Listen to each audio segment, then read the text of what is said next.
I've been experiencing some weird things in my house for years now. I think it started back in 2011. Let me explain. I came back from school with my siblings and my mother. I was 12, I think. We arrived at home, and I took off my shoes and ran upstairs. I peeked inside my sister's room as I was walking towards my room, and that's when I realized something was wrong. It was all messy, and everything was out of their place.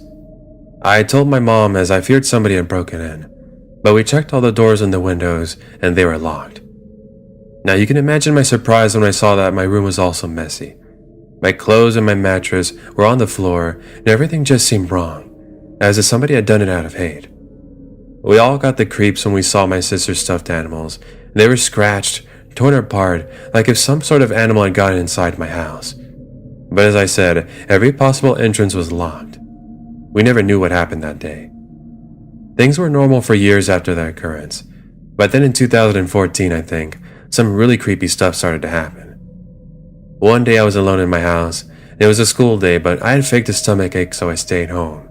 I have a TV in my room, so I just left my room to get some food or go to the bathroom. I was minding my own business watching something on Netflix, when suddenly I saw a human-shaped figure walking past my room. It was tall and thin, and it took the shadow a few seconds to escape my eyesight, but it felt like an eternity. It went into my sister's room, and I think it was walking out of my mom's room. Now, as you can imagine, I was freaked out. I locked my door and tried to get my mind off of it, and told no one about this at first. This is where the story gets even more scarier. My room is very big, because I share it with my brother.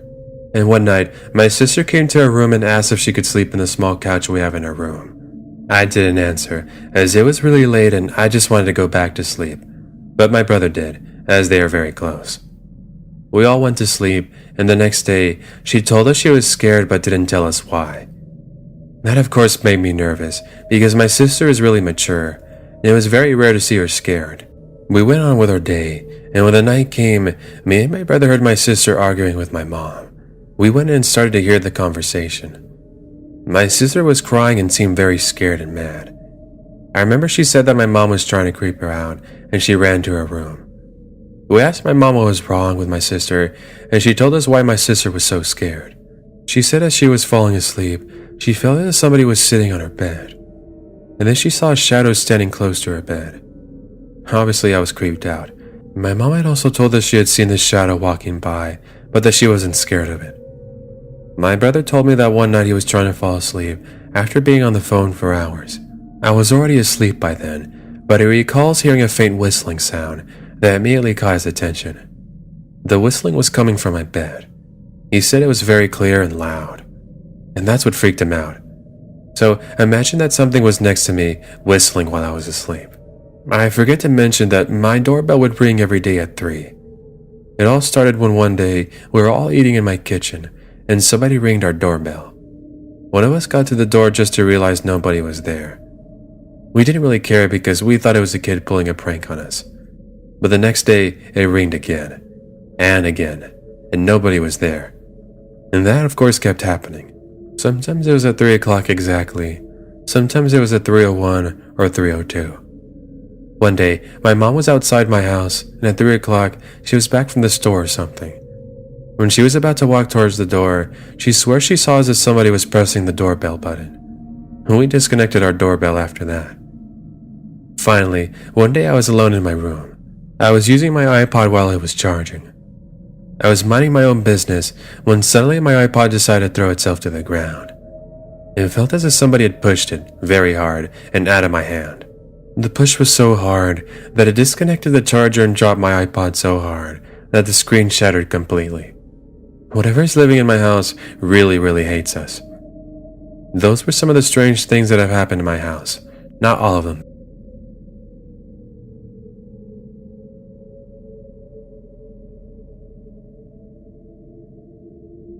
This just happened about 2 hours ago, and I'm still shaking. I live on the coast of SC, and my backyard is directly on the marshland. So I woke up and went downstairs to use the bathroom. I kept having this weird nagging feeling like I was forgetting something or that something was off, so I went to find my mother. She's a night owl and she stays up super late doing gardening and stuff like that. She even likes to feed the raccoons. So I went to my backyard and I then see her standing there about 100 feet from the back door facing the marshland. I called out for her, but she didn't hear me, so I just started walking out towards her. Once I started getting closer, she turned to face me with a completely blank expression. I asked her what was wrong. I was about 12 feet away from her and she turned back towards the marshland again. Then, the back door swings open and I turn to see my mother standing on the deck and she's calling out to ask me what I'm doing. I've never ran so fast in my life, but as I looked back to the marsh, I could just see that thing disappearing, whatever it was. It looked just like my mum did. I yelled at my mum to go inside and that there was something out there. I told her exactly what I'd seen and I started shaking and crying. We woke up my husband and dad and they think I must have just been in a sleep state or that I dreamed it, but I can't stop shaking. The craziest thing is that I could see footprints from where she was standing. I know I didn't just see this in my head. I know I'm not losing my mind.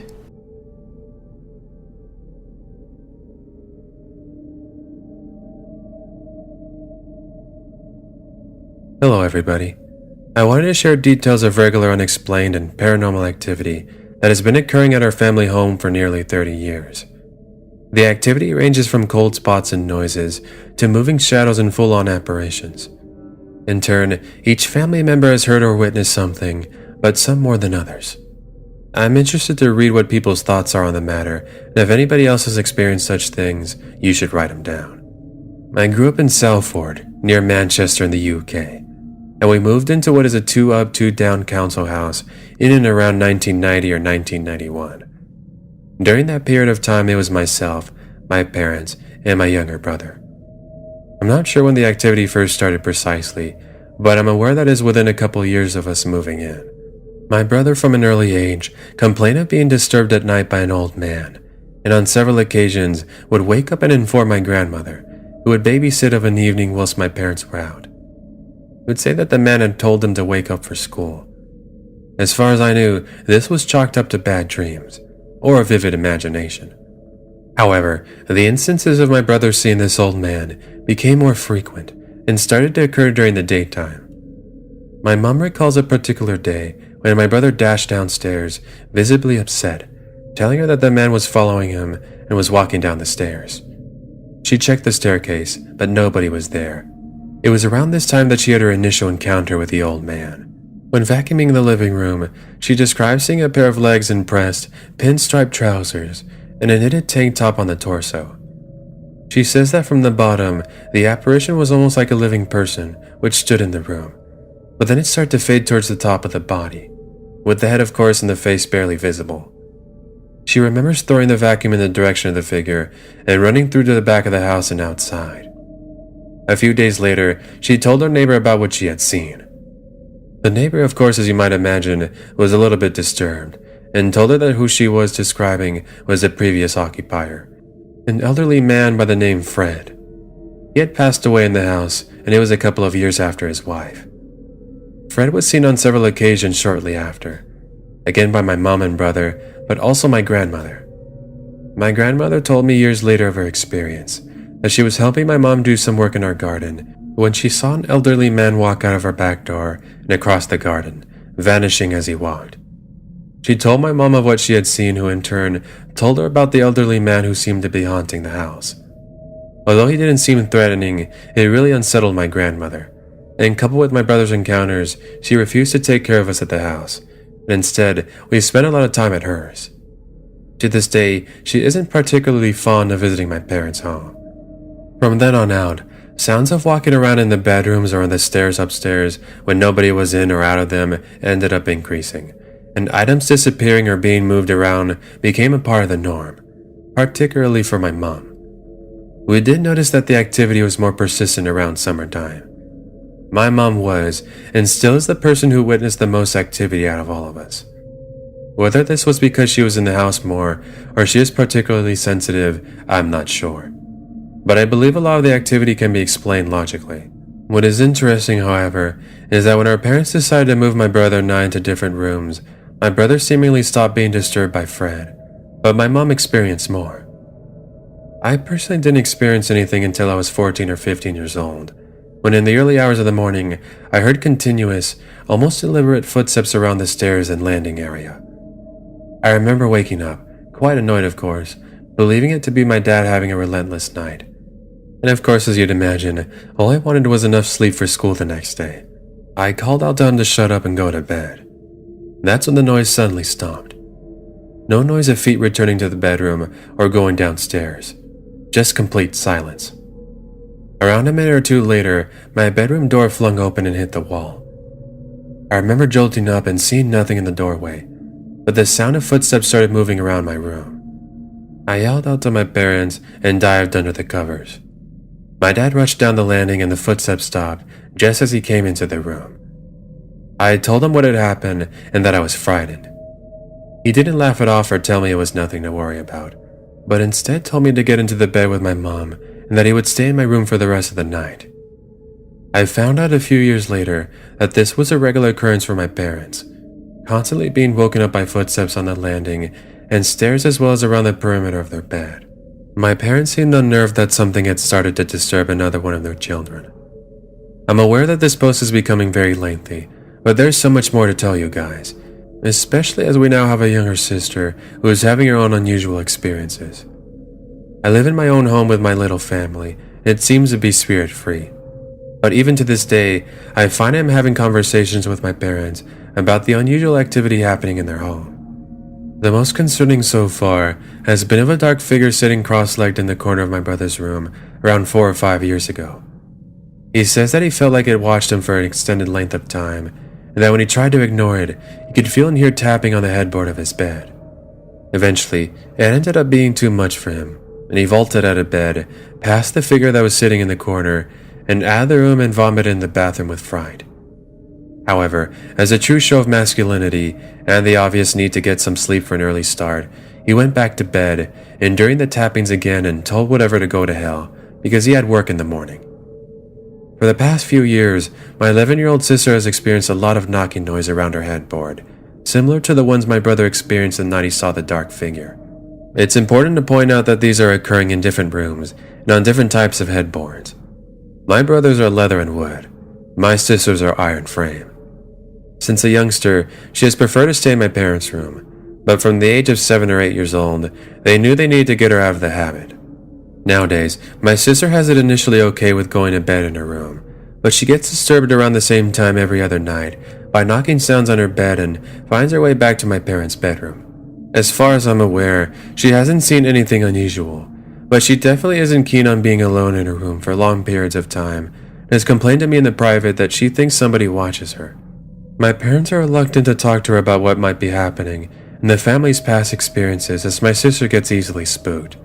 They have asked myself and my brother not to elaborate on what she may be experiencing. My belief is that it could be attributed to the telekinesis theory of young children, especially those nearing or going through puberty, which can make things happen around them without realizing. But my mom is on the firm understanding that my sister may be encountering a spirit. My mom has recalled the following story a couple of times to me. I'm not sure I believe it to what she thinks it is, but I find it fascinating nonetheless. On the night my grandfather was dying, a little over 10 years ago, my dad had been told to come to the hospital with his siblings. My mom was heavily pregnant at the time and chose to stay at home and await the news. She remembers sitting in the living room watching TV when she could hear knocking on the front window and on the front door. It is a knock that members of our family do when visiting our house. My mom assumed a relative had come over regarding my granddad and looked out of the window to see who it was. The only thing is, nobody was there. She thought it unusual, but brushed it off and went into the kitchen to make a cup of tea. Again, the noise of tapping on the window and the front door happened again.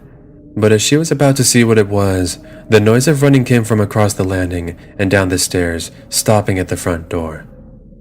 Thinking it was my brother and something was wrong, she went to go investigate. Nothing though. She said she had the most uneasiest feeling at this point, and something just felt very off. Shortly after, my mom received a call from my dad, informing her that my grandfather had passed away. That's when she realized the knocking had happened around the same time he passed away. To this day, my mom believes that my grandfather may have been trying to visit his son, and Fred wasn't happy about another spirit entering the home. I think it's possible that with my grandfather's death imminent, tension and emotion would have been high, and that could be a psychological thing on my mom's part. That said, I don't think she has made it up. It genuinely unnerves her even now, but it may have been her mind playing tricks rather than paranormal. However, this is one of my favorite stories of unusual activity at our home, and it does make others feel uneasy when I tell them.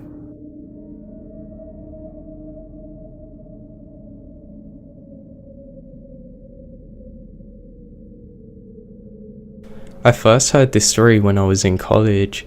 I'd come home from winter break, and I remember it was just me and my dad in the house. I was watching some kind of ghost hunters program on TV, just for the laughs. I really don't believe any of that. Now when you watch the programs on TV like that, it's so obvious that they're fake. It's too hard for me to let them go into my head and believe them. I mean really, I just can't get into it. Now my dad was the same way, so I thought. He seemed interested in the paranormal, but only very slightly. He was the kind of guy who would often scoff at anything supernatural. The program I was watching flipped to a commercial, and I casually got up and found my dad in the kitchen. Out of the blue, I asked him, "Hey Dad, do you believe in ghosts?" "Yup." His reply actually shocked me. "Really?" I was a bit taken back. "Like, it just doesn't seem like you," I said to him. He shrugged his shoulders and mulled over at what I just said. "Yeah," he replied, eventually. "But I know ghosts are real. I met one." Upon hearing this statement, I had to know the full story. You see, my dad is like me. He likes to tell the stories. I could retell most of the stories from memory that he's told me, but just because he would tell me them so frequently, to anybody who would listen, here's my dad's story that I'd never actually heard, and it's an event that actually changed my dad's life. To this day, I don't know if I believe it or not, but when somebody is so influential in your life and tries telling you this, and they're so down to earth, you kind of have to believe it. Now though he never brings it up when I talk to him about it, I swear it's completely true. There is no exaggeration, and I have no doubt in my mind about what happened. So here is the story in my dad's words. It was back in the house in Tacoma, where you grew up until you were about 4. My parents still lived in the house, but I was going to college. I was back visiting them for the weekend. I was just over at the Tacoma Community College, so it wasn't that far away. I came back often to visit and get a home-cooked meal.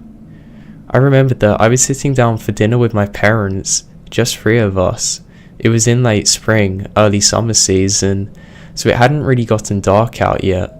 We were talking like normal, when the phone suddenly rang. It was in the kitchen. My mom got up and answered the phone, leaving my dad and me in the room together alone. After a short while, she called my dad into the kitchen as well. "Leo, can you come here for a moment?" I remembered she seemed worried, like her voice was shaken. My dad wiped his face, got up and joined my mum in the kitchen. They weren't in there for long, but they were quietly talking, and it felt strange. After a few moments, they come out of the kitchen. They had their coats on now. "Something's up, and we have to go out for a bit," my mum said. "There's dessert in the fridge, you just help yourself. Don't worry about the dishes. We'll do them when we get back." So my dad said nothing, but I could tell from the look on his face that it was serious. My mum looked genuinely worried. They were out of the door in a flash, and I left to finish my dinner at the table. I cleared the table and washed my plate, despite my mother's instructions. Then I went to the main room to read. I sat down on the sofa, opened one of my school books and began to relax. Hours went by, and my parents still hadn't come back yet, and it was around 11 o'clock. My parents still hadn't come back, so I went to get ready for bed. I walked up the stairs, making my way to the bathroom. I suddenly heard the strangest sound. I paused and listened for a while. It was the ceiling. The ceiling was making a slow, drawn-out whining noise. The wood was genuinely creaking. It wasn't an unusual sound. There was some unusual rhythm that made me feel uncomfortable and curious. After listening for a while, I pulled down the steps to the attic and listened a bit more. I could hear the sound more clearly now, along with a metallic creaking sound. I gathered up my courage and decided to investigate. Now I have to say, I wasn't scared. I did have an uneasy feeling. To be honest, after a few seconds though, I felt quite comfortable, even though it was very dark and eerie. The energy in the floor wasn't foreboding. It almost felt warm and inviting. As I looked around the attic, it soon became obvious where the sound was coming from. Among the boxes and various other storage items was an old rocking chair, one that belonged to my grandmother. It was one of the many possessions she had left with us at the house. She was in a nearby home for the elderly, and couldn't fit much of her belongings into the room. The rocking chair was gently rocking back and forth, causing the floorboard to creak beneath it. Next to the chair, there was also an old bird cage. The cage door was gently swinging open and closed, making a quiet metallic creak. I figured that it was just a draft, and knowing that the sounds would keep me up all night if I didn't put an end to it, I went out and wanted to find the source. I compared the corners of the room, but try as I might, I couldn't find the source of the draft, nor could I feel it myself. There were no windows and there wasn't much ventilation. It wasn't even windy outside. It was a calm evening. Furthermore, the chair was heavy as the birdcage was, yet there were other things nearby that weren't disturbed. There were stacks of paper and stuff like that. It really wasn't making much sense to me. After a while, I decided to give up and looked back at the chair. It was still gently rocking. I walked over to it and rested my arm on the armrest, and it suddenly stopped rocking. Still, I couldn't feel any kind of draft. I lifted my hand and the chair was calm and quiet, but as I turned away, I heard the creaking again. I turned back and the chair was still rocking. It was really strange, but as I said before, it wasn't really creeping me out much. I just shrugged it off and walked over to the birdcage. The door was still slowly swinging open and closed. The cage once housed a parrot that belonged to my grandmother, but it had been empty for a long time now. I figured that if I at least shut this, then I could stop one of the sounds. So I did that. I then started heading towards the steps. As I was about halfway down, I heard that same metallic creaking sound again. I looked behind me and the door was back open, swinging once again unlatched, right alongside the chair, which continued rocking like before. Something had unlatched it. I sure hadn't done it myself. Now in any other circumstance, I would have been scared out of my mind, but for whatever reason, I wasn't. I just didn't feel easy. Now a rocking chair and a birdcage aren't really the most scary things anyway.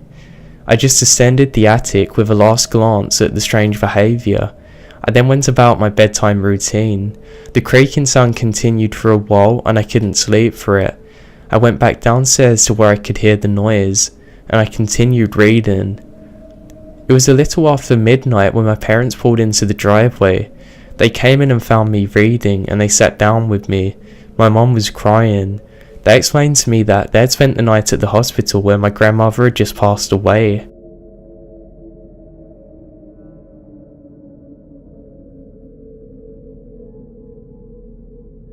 So a little bit of background story.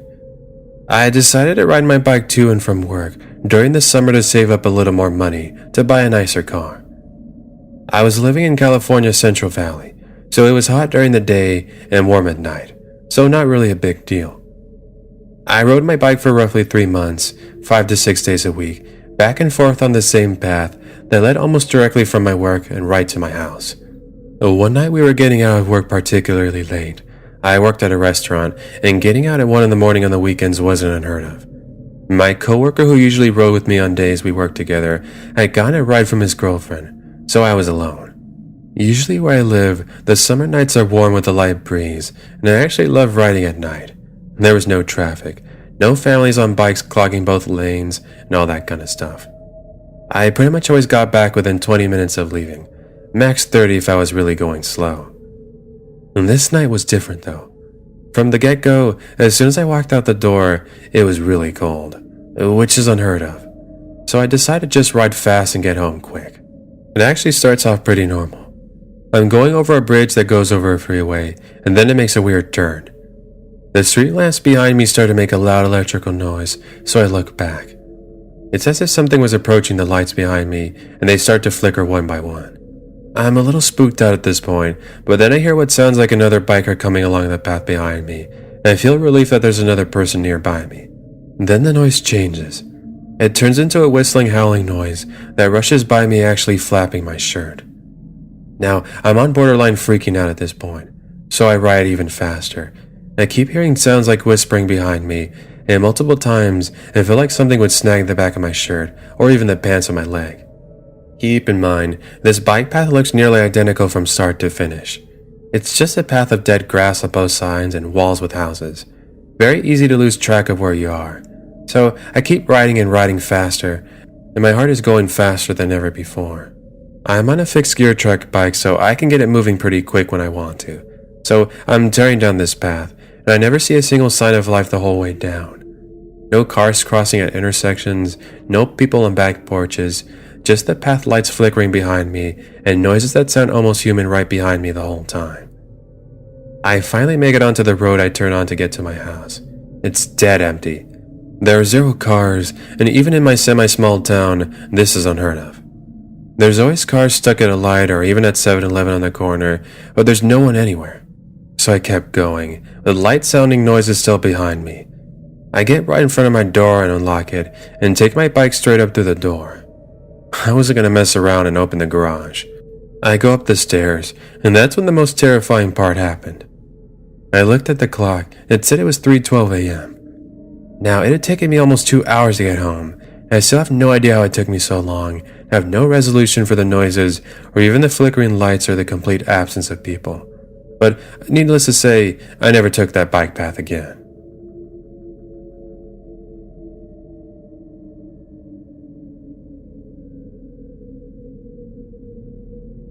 I've been a police officer in Mineral Wells, Texas for about 5 years now. If you're wondering, Mineral Wells is about 50 miles west of Fort Worth and has a population of about 16,000. The people here are salt of earth type people, God-fearing, hard-working kind. But something has always been a little off about them, almost like they're carrying a secret that nobody's supposed to know. Mineral Wells become a ghost town after about 7 p.m. That's at all of the drive-in stops, and it's really eerie to be honest. It's very safe for my patrol car though. Now in the 5 years that I've been there, I've never seen anything or heard anything strange. I don't believe any of the things I hear most of the time. If I hadn't had my own strange experience when I was a child, I'd probably be thinking I was crazy, but I'm not. The thing is that sometimes things happen that are truly unexplainable. They are real. I'd like to relay one of those experiences to you. Perhaps I can tell you. I have a ton. Now, to understand Mineral Wells, you have to know about its history. I learnt most of this when I visited the Historical Society after about 6 months of moving there. Apparently, it was founded in 1881 by a guy named J.A. Lynch. After Lynch dug up the first drinkable water, he claimed that there was something strange about the water though. Apparently, it was able to cure some of his wife's illnesses. It was almost like miracle water. Very soon after, word got out about this miracle water. Quickly, a second well was discovered, then a third. A woman decided to drink from the third well to try and cure her dementia. Guess what? She was miraculously cured. The local children started calling the third well the crazy water well, and they started just calling it the crazy water. It was strange how this miracle water flowed from the earth.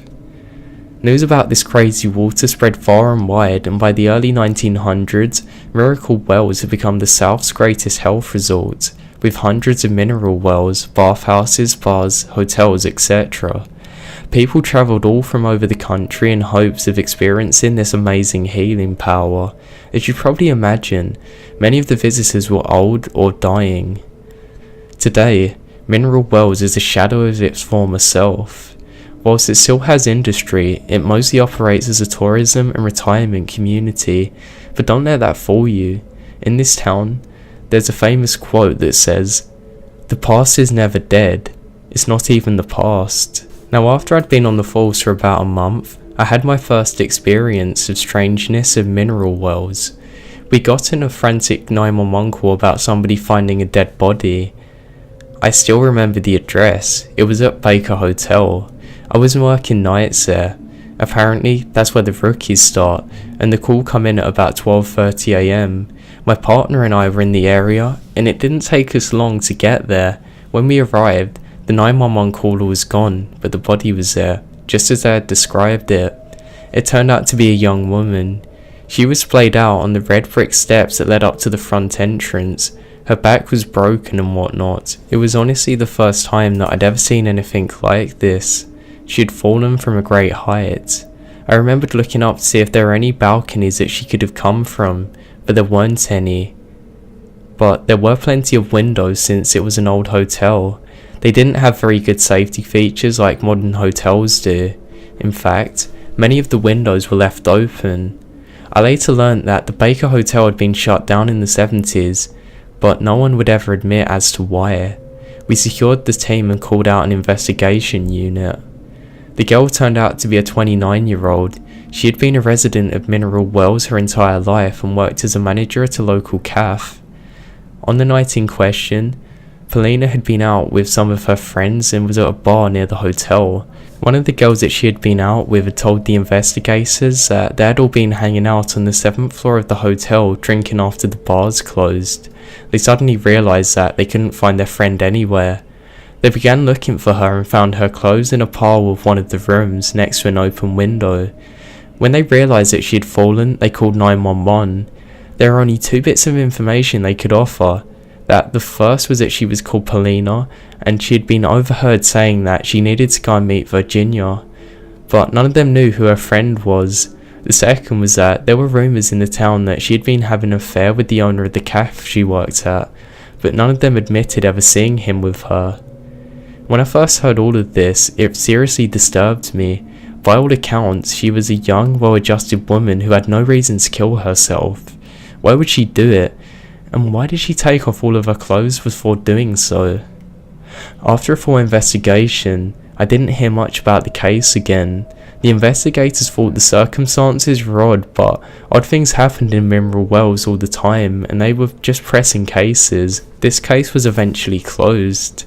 I didn't hear anything about it until about 5 months later, as I was poring over manuscripts at the Historical Society's archives. Then I came across a passage that made the hair on the back of my neck stand up. Here's what it had said. One story involving the Baker Hotel revolves around a woman known as Virginia Brown.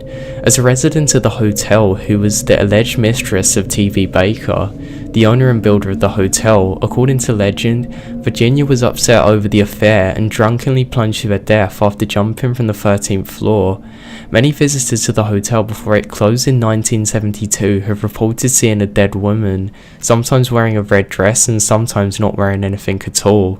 She roams the halls after midnight. This freaked me out, and I was about to note right out of there, but I've suddenly realised there was a reference to another document. It turned out to be the hotel's ledger from the mid-1900s. I searched for Virginia Brown's name and found it. She'd become a resident at the time, and there was a notation under the room heading, Room 714. It was at this moment that I realised that there was something seriously wrong and strange about Mineral Wells.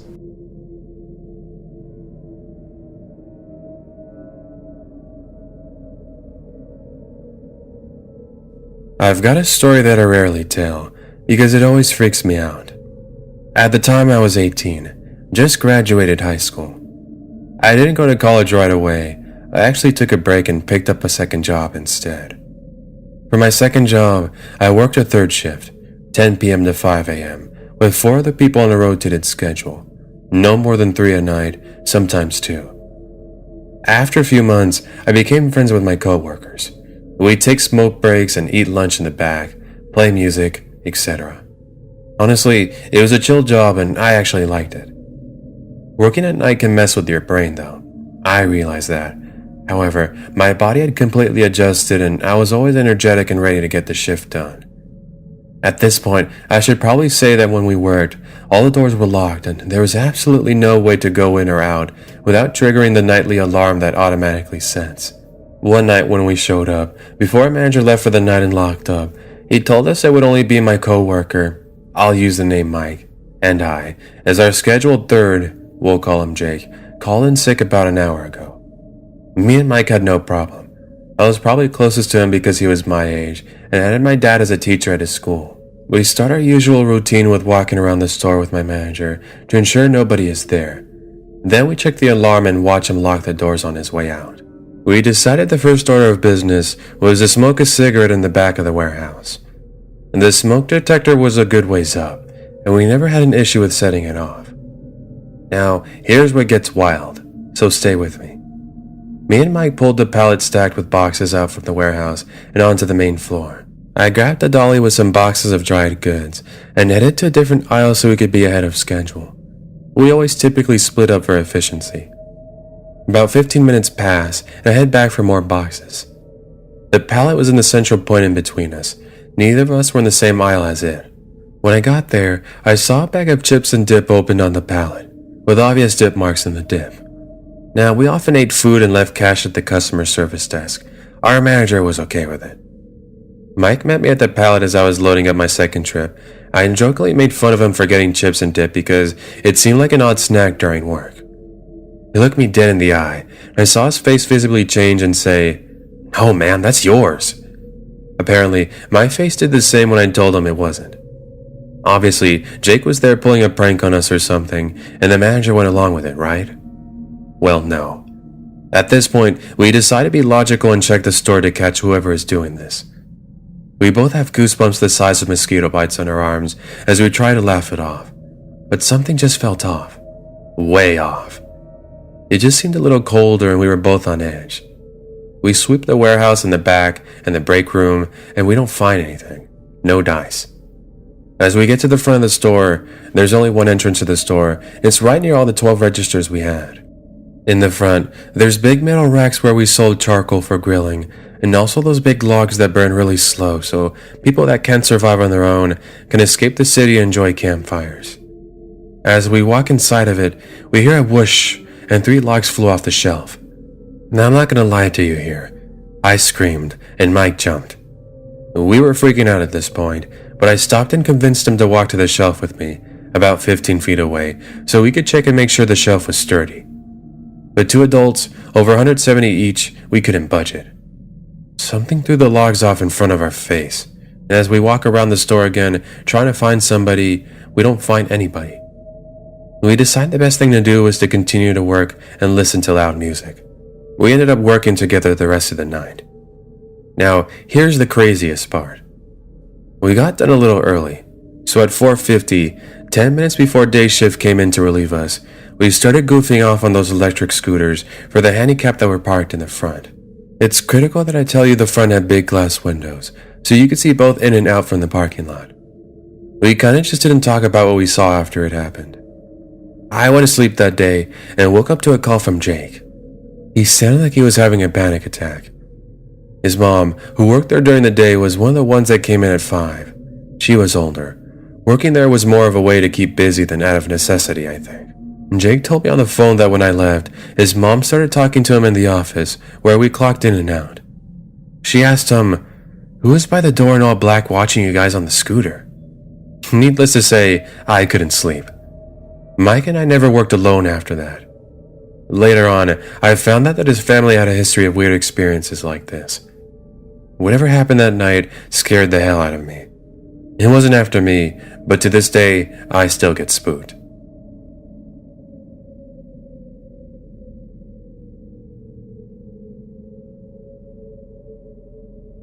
I live deep in the Alaskan bush.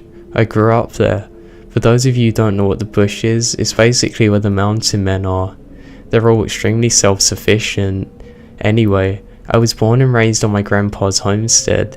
They migrated from Norway and somehow got the idea to live there. Some things about my grandparents.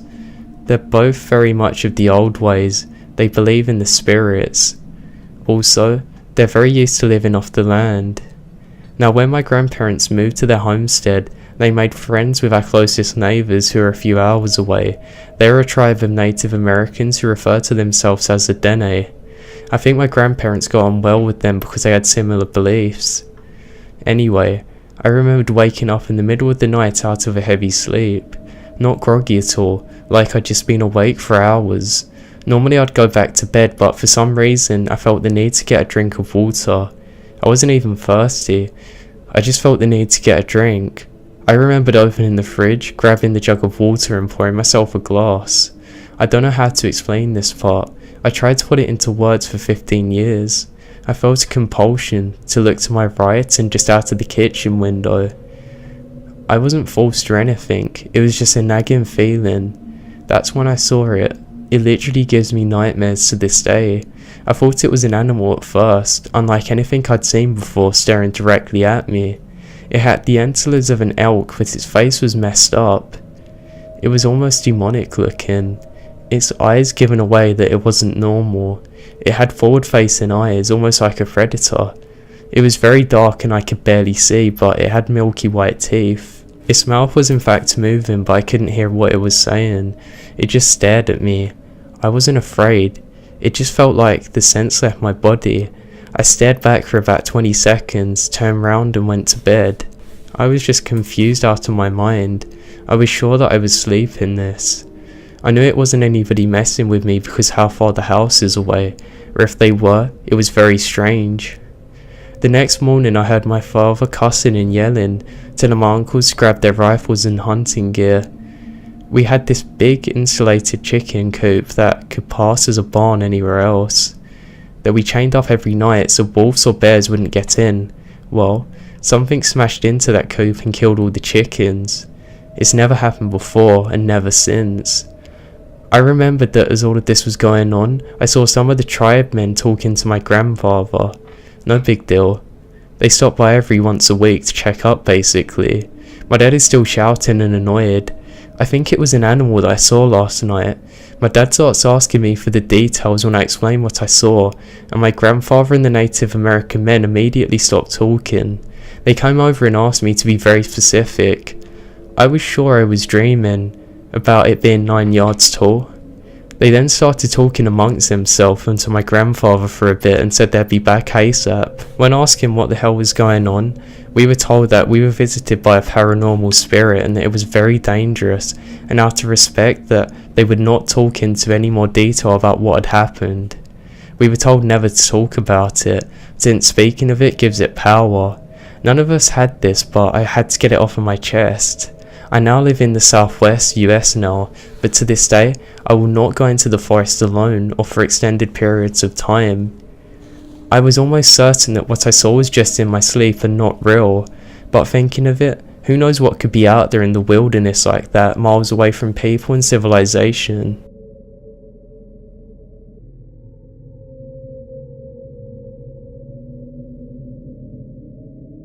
This happened many years ago when I was an undergraduate student. I worked at a well-known convenience store chain. This particular Monday night, I was working until 11 PM, so I was the only employee from 9 on. It was an older store, so space was very limited and cramped.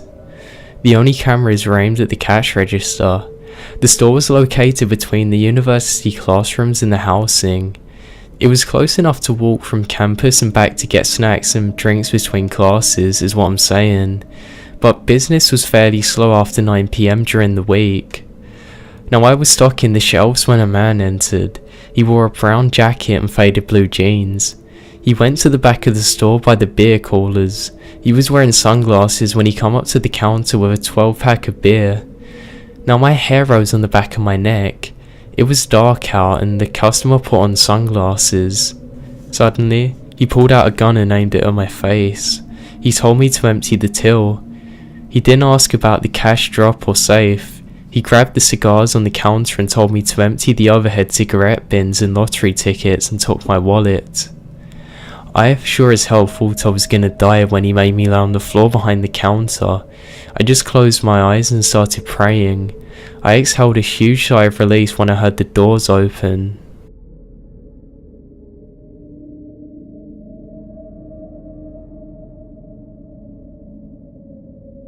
I worked at an outdoor mall in a great neighbourhood.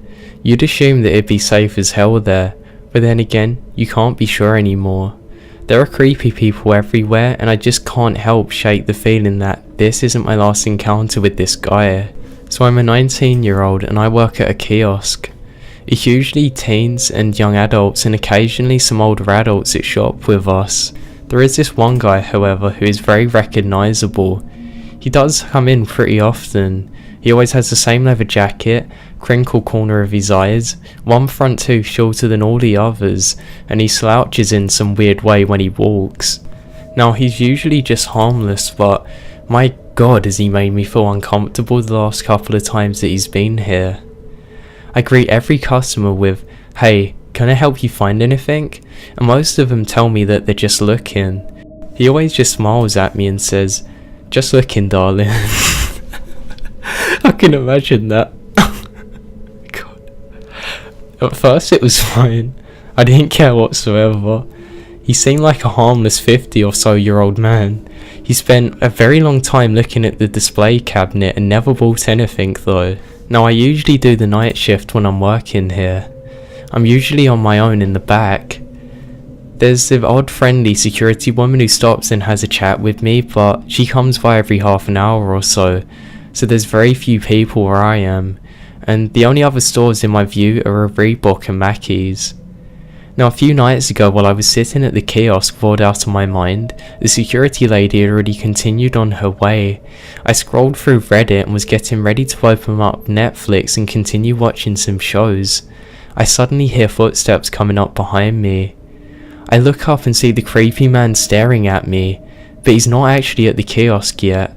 I wave at him and he gives me this little smile, but the one that sends chills up my spine. It's almost a very unnatural smile. You can tell that it's hiding something. A customer walks up and I immediately jump at the chance to help them, trying to shake this feeling I'm having. Now I just finish up with that customer and write them a receipt. I then glanced up quickly and see that the guy's still staring at me. Before I could say anything, he started walking over. He's taken my eye contact as permission to come and join me. "Evening, darling," he said, doing almost a bow. "Good evening," I told him. He then proceeded doing his normal, checking out the display cabinet and not actually buying anything. He then started asking me questions like we were lifelong friends. "So darling, do you have a boyfriend?" Now at this point, I'd been single for about a year. I told him no. I didn't have a boyfriend, but there was a checkout girl that I thought was pretty cute at my local grocery store. "I see," he said. "Do you have any plans after work?" he asked me. I'm getting uneasy at this point, but I told him yes, I was going to a party. "You gonna hook up with any boys?" he asked me. My jaw dropped. Whether or not I was hooking up with any boys was not in the line of question.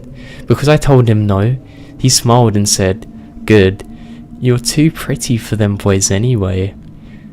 He faced me up again and came to hug me. At this point I hadn't realised that my heart was racing, and it became apparent because I couldn't breathe. Before I actually could tell him to do anything, the security woman Linda walked up and glared at him. "Sir, if you're not going to buy anything, stay away from this young woman. I suggest you go loiter somewhere else." He stiffened at the sound of Linda's voice and he left. "You right, honey?" she asked me and I shrugged. "He's always here," I told her and she shook her head. "Let me and Russ walk you to your car after work, okay?" Now the rest of my shift goes fine. I get through it and manage to make my boss some more money. At 10 o'clock on the dot, Linda and her boyfriend Russ are at my kiosk. They wait for me to pack up and take my purse and then walk me to my little Prius. They waited for me to drive away as well. On my way to the party, I stopped by a gas station to fill up the tank. As I'm waiting for it to fill up, I see the man from the mall at the mini-mart. He's buying a pack of cigarettes and he looks out the window and sees me. When he does, he smiles and waves. He holds up one finger asking for me to wait a minute. I don't. I yank out the fuel hose and jump in my car, booking it out of there. I took several detours before arriving 30 minutes late to the party. I had to make sure that I lost him before showing up. Now it's been a few shifts since and I've not seen him, but I'm almost certain that he's going to come back for me. This time, I don't know if it's going to be at my work or even worse.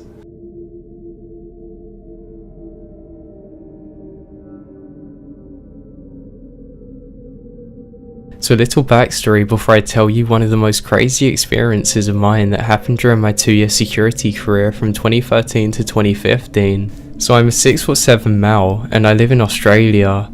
I'd like to think that I'm a fairly tough individual and I don't get easily intimidated, but some of the stuff that used to go on at the mall that I worked at for the night shift still gives me goosebumps to this day. So the mall that I worked at was very, very large, probably the largest in my state.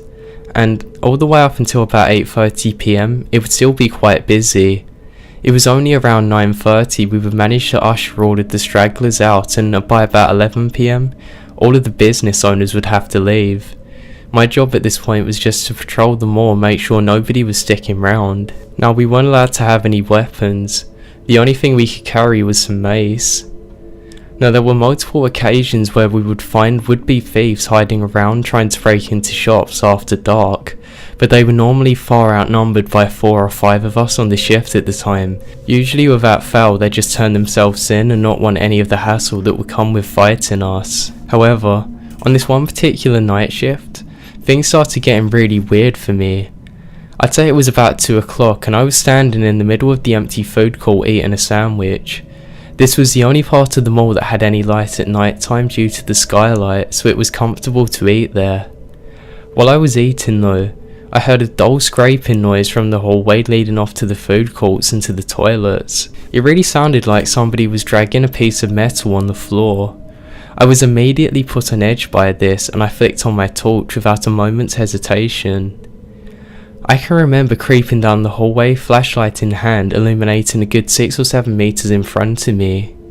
As I got closer and closer to the end of the hallway, the noise became louder and louder until I was at the very end of the hallway, and there was the toilet doors to the left and right of me. I could tell the sound was coming from the female toilet, so I stood there for a second in hesitation, then I slowly gripped the handle and opened the door a tiny bit. The noise was not very clear and it had me very scared. I'm confused, so I yell out, "Oi, who's in there?" The noise suddenly stopped. I paused a moment, listening hard through the tiny crack of the door, and I swear to God I could hear breathing, low male breathing. I then shut the door, still gripping the handle, and flicked on my radio. "This is 1-3, I need help in the food court, somebody's in the bathrooms here." No response. That was really strange and it put me further on edge. Policy was to always answer the radio without fail, so for it to be so silent, that was quite alarming. "This is 1-3, anyone copy?" Still no response. I can remember whispering to myself, "What the hell?" I again hesitated but decided to creak the door open a little more. I then said, "Listen mate," trying to sound as intimidating as possible. "If you don't come out with your hands up, it's gonna end with all of your teeth coming out, alright? Do you want that?" I sat there at the door, quite honestly terrified at this point, but there was no response. In fact, there was no noise at all now. I then yelled into the bathroom, "Okay mate, I'm coming in. If you do anything stupid, it's not my fault, you're never gonna walk again." I tried my hardest to sound scary, but my voice was quivering at this point. The whole situation made no sense. Why would somebody be lingering around in the female bathrooms? Why couldn't I have gotten any response on any of the radio calls I made? What was that metal noise? What was happening? I then very slowly and cautiously opened the door. I scanned my flashlight slowly across the room. All of the cubicles were now weirdly open. Other than that, the room was totally empty. I was absolutely terrified about now. I definitely wasn't losing it. I then walked into the center of the bathroom, closing the door behind me. I was so scared to the core that I actually let out a sound. I then said aloud, "Come on, this is like horror movie stuff. This is really messed up, just come out." When I then heard the long, whining squeak of the door behind me close, I span around, basically crying at this point, and shone my torch onto a massive man. He was at least a foot taller than me. He had his matte grey hair and he looked to be in his 40s or something like that. He had some dirt on him too. He was mid-opening the door, but he stopped dead in the middle of his action. He then looked at me, smiling this guilty smile like a kid would when they get caught stealing biscuits or something. I'm not gonna lie, I was scared froze. He lifted his fingers up to his mouth and ushered for me to be quiet. He suddenly swings the door all the way open and sprints out with this small metal box in his hand. I was just totally at a loss. Turns out he was just behind the toilet door while I was still opening it, and I totally missed him. I was so close to him and I didn't even notice. He could have killed me if he had a knife or something like that, and this still haunts me to this day. Later that night, my radio miraculously started working again, and right on cue, I was able to tell my co-workers my story. They collectively went pale when I told them what happened. They all had similar stories, but none quite as terrifying as mine. I worked the night shift for another week before I quit. I'm not sticking around a job like that, and I needed help, and why was my radio not working? Why could I not get help? Why did I have to deal with that alone? And why was I in such danger?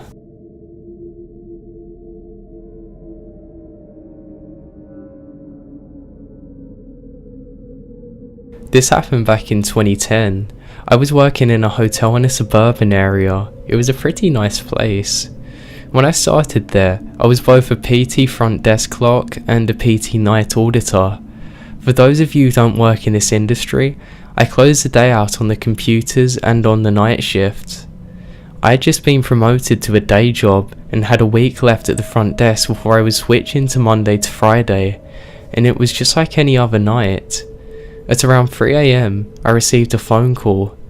There was this guy at my age. He tried to strike up a conversation with me. I give him my name when answering the phone, so he gets my name, of course. He then starts asking me weird questions. He keeps on asking stuff like if I want to go for a drink, etc. They were harmless, but nevertheless, I tell him that I'm hanging up, that I had a job to do. He wouldn't give me a name. Instead, he tells me, "Why don't you call me John?" I hang up and finish my shift. The next night, at around 3:30 AM, I received another phone call from John. He started out by asking me to go for a drink again.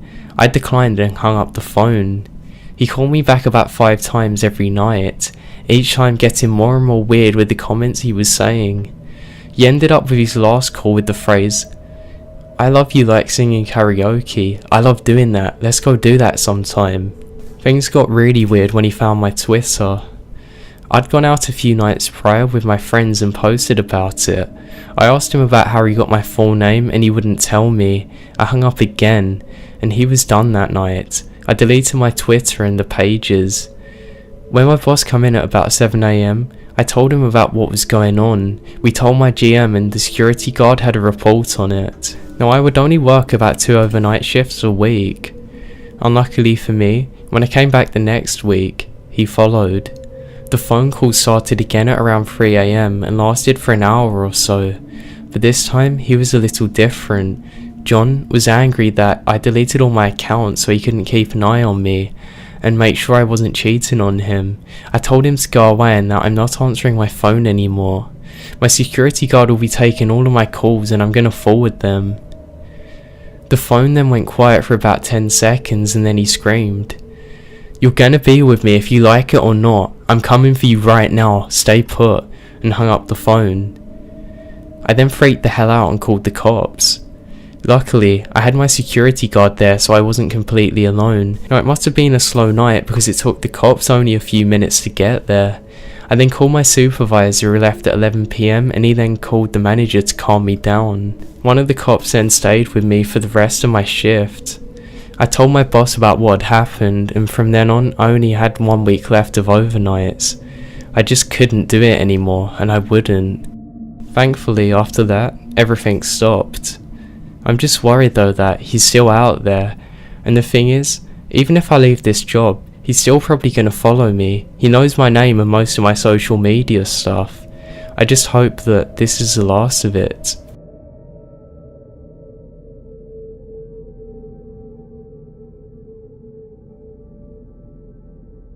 I was a janitor at my local gym. I was mopping the floors and had my back to the door, listening to my iPod. I turned around and see there was a man there dressed in a super sketchy looking UPS costume. He had his face pressed to the glass door, smiling and tapping on the window with one finger. He starts shouting at me that I have to let him in, he has a package to give me. Now this scares the life out of me. It's 1:30 AM. I told him to go away and called the cops. They then later found him trying to break into a house further down the road.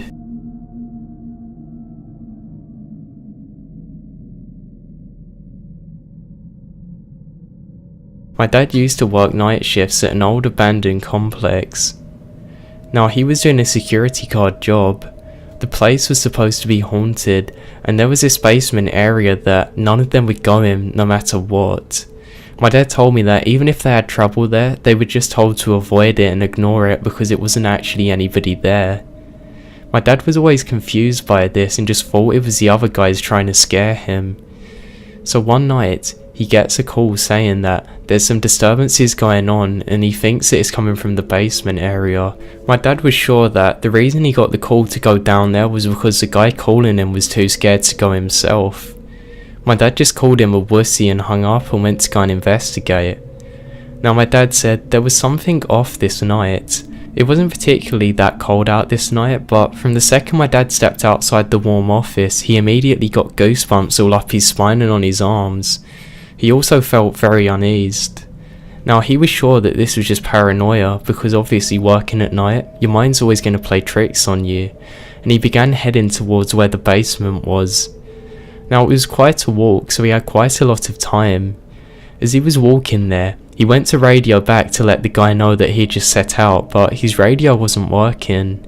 Now my dad thought this was odd, but because this was a few years ago, he was sure that was because the battery life on them wasn't that good back then, or at least not on the radios that they had.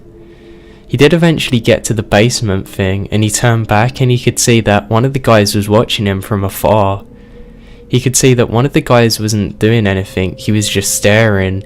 My dad called out, "Yeah, don't worry you wussy, I'm gonna go down there," waved at him and laughed and started heading towards the basement. Just as he did that, he got another call on the radio. He couldn't really make out what it was saying. It almost sounded like whispering, but he was certain that he heard something saying "get out of there." My dad then turned to look towards the basement again. Just as he did that, the door slammed shut on him. "Alright guys, this isn't funny. We're doing a job here, I'm not going to take this off none of you," my dad called back. He went to signal in on the radio to tell the office that the guys were playing tricks on him and to tell him to cut it out, but the radio once again wasn't working. My dad was annoyed by this, and rather than go and investigate what was going on, he was planning to drag one of them down there with him, one of the guys who gets really scared who was playing tricks on him. So he quickly hopped out a window. He then made his way back to where the office was. Just as he was about to knock on the door and go back in, he heard a very loud slam behind him. He turned around to see that the door was now flung open, the one that was locked previously. Not only that, he could see a silhouette standing in the door. "For God's sake, I'm not even there now. Meet me back in the office," my dad shouted out. He was starting to get annoyed at this point. He went back in just to make sure that it wasn't anybody who'd actually snuck in and was trying to burgle anywhere. He quickly went back over the cameras and saw that nobody had entered the site. My dad then went to go and make a coffee and he entered the room. Well, this is the last point he was conscious. He then said that as he entered the room, he saw that every one of the security workers was in there. There was nobody else outside but him at the time. My dad then fainted. That was the last time that he ever worked security again. And not only that, a few of the other guys quit too after.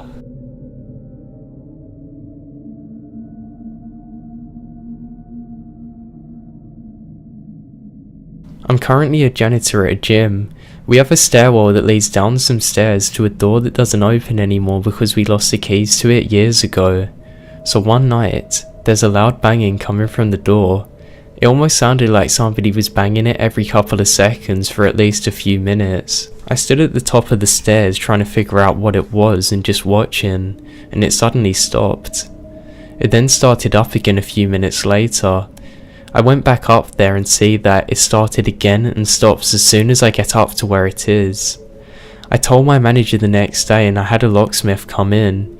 He got to the door and said that it's just an old empty supply closet. So that means every so often at the bottom of the stairs where I work, there's a banging sound coming from an empty locked room.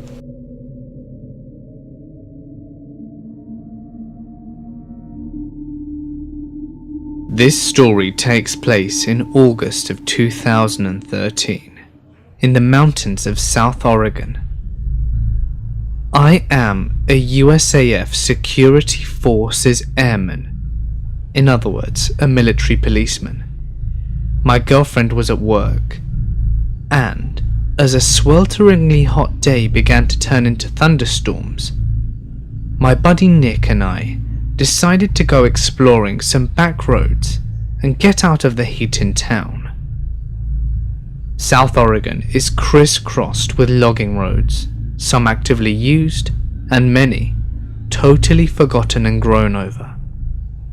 Nick and I spent many of our days searching on roads that we knew, finding roads that we did not, and driving for hours into the mountains, eventually navigating back to paved roads.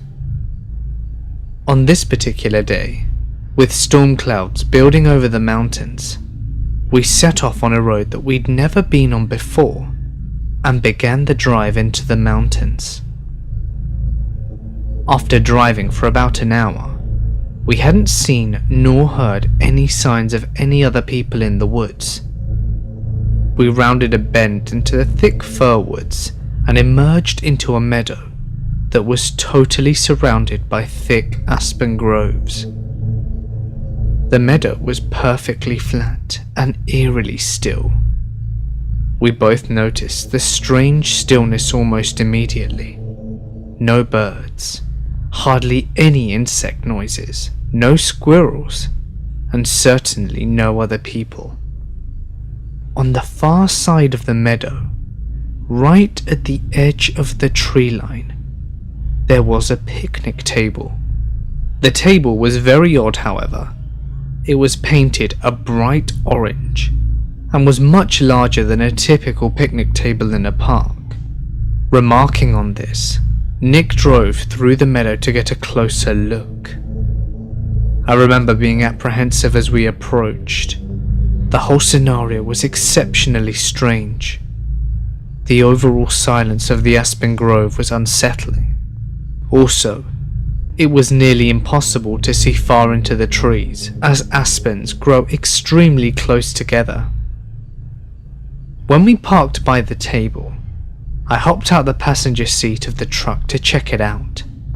I'm not very tall, only about 5'5", but regardless, the table was ridiculously oversized and practically unusable. The seats were nearly at chest level, meaning I would have to climb up to even sit on them. As I was looking at the table, Nick called me over to the truck, and I noticed that he was looking back into the aspens. At first, I couldn't see what he was looking at, but then I noticed a splash of colour that was completely out of place in the thick trees. A small, one-man tent was set back in the trees, about 50 feet away from this strange table. I had an initial feeling of dread hit me, and felt certain that there was someone in that tent, and if we could see the tent, they could undoubtedly see us. There were no campgrounds in the area, no people, no main roads for miles. Surely someone camping so remote would be, well, at the very least, a strange person. However, as we observed the tent, we didn't see any movement, nor hear any strange sounds coming from it. Nick suggested that I call out. I didn't want to, but I did. "Hey, anyone in there?" There was no reply. Feeling completely on edge, Nick and I thought about driving away and leaving this strange area. But we began to fear the worst. What if there was a body in that tent? What if somebody had gotten kidnapped? Foolish, I know, but we thought it just the same. After some debate, we decided to have Nick turn the truck around to drive away from the campsite, should there be any need to leave in a hurry. He would be waiting at the wheel, my heart pounding. I started walking through the trees towards the tent. I was totally keyed up, with my senses on full alert. When I reached the campsite, several things struck me as odd. Backpacks were scattered all over. No fire had been built, and no wood collected. The tent, oh the tent, it was literally full of backpacks and women's clothing. Full of dread, I turned to leave to tell Nick what I had seen. As soon as I left, I heard Nick begin to yell, "Let's go, let's get out of here!" Not knowing what he was yelling about, I ran back to the truck. When I broke out of the trees, I saw a beat-up old Ford Taurus on the road, blocking us from leaving the meadow. I immediately leapt into the passenger seat, and Nick floored the gas pedal. The car was occupied by 2 men, and the third person was laying against the window of the back seat. As we drove across the meadow, the driver attempted to block us from the road, but Nick drove around them and accelerated the way that we'd come from. I looked back and saw the car attempting to turn around on the narrow road. Nick drove like a madman, and though I was honestly terrified that they would catch up, we hit the highway without seeing the car again. I still don't know if the person in the back was male or female. I called the state police and they promised to send a trooper out to check the scene. I received a call the next day from the trooper, stating that the campsite and the backpacks and all the women's clothing was gone, though he could tell that people had been in the area. The strange table was still by the thick aspen grove, and I have not returned to the area, and do not have any intention of doing so again.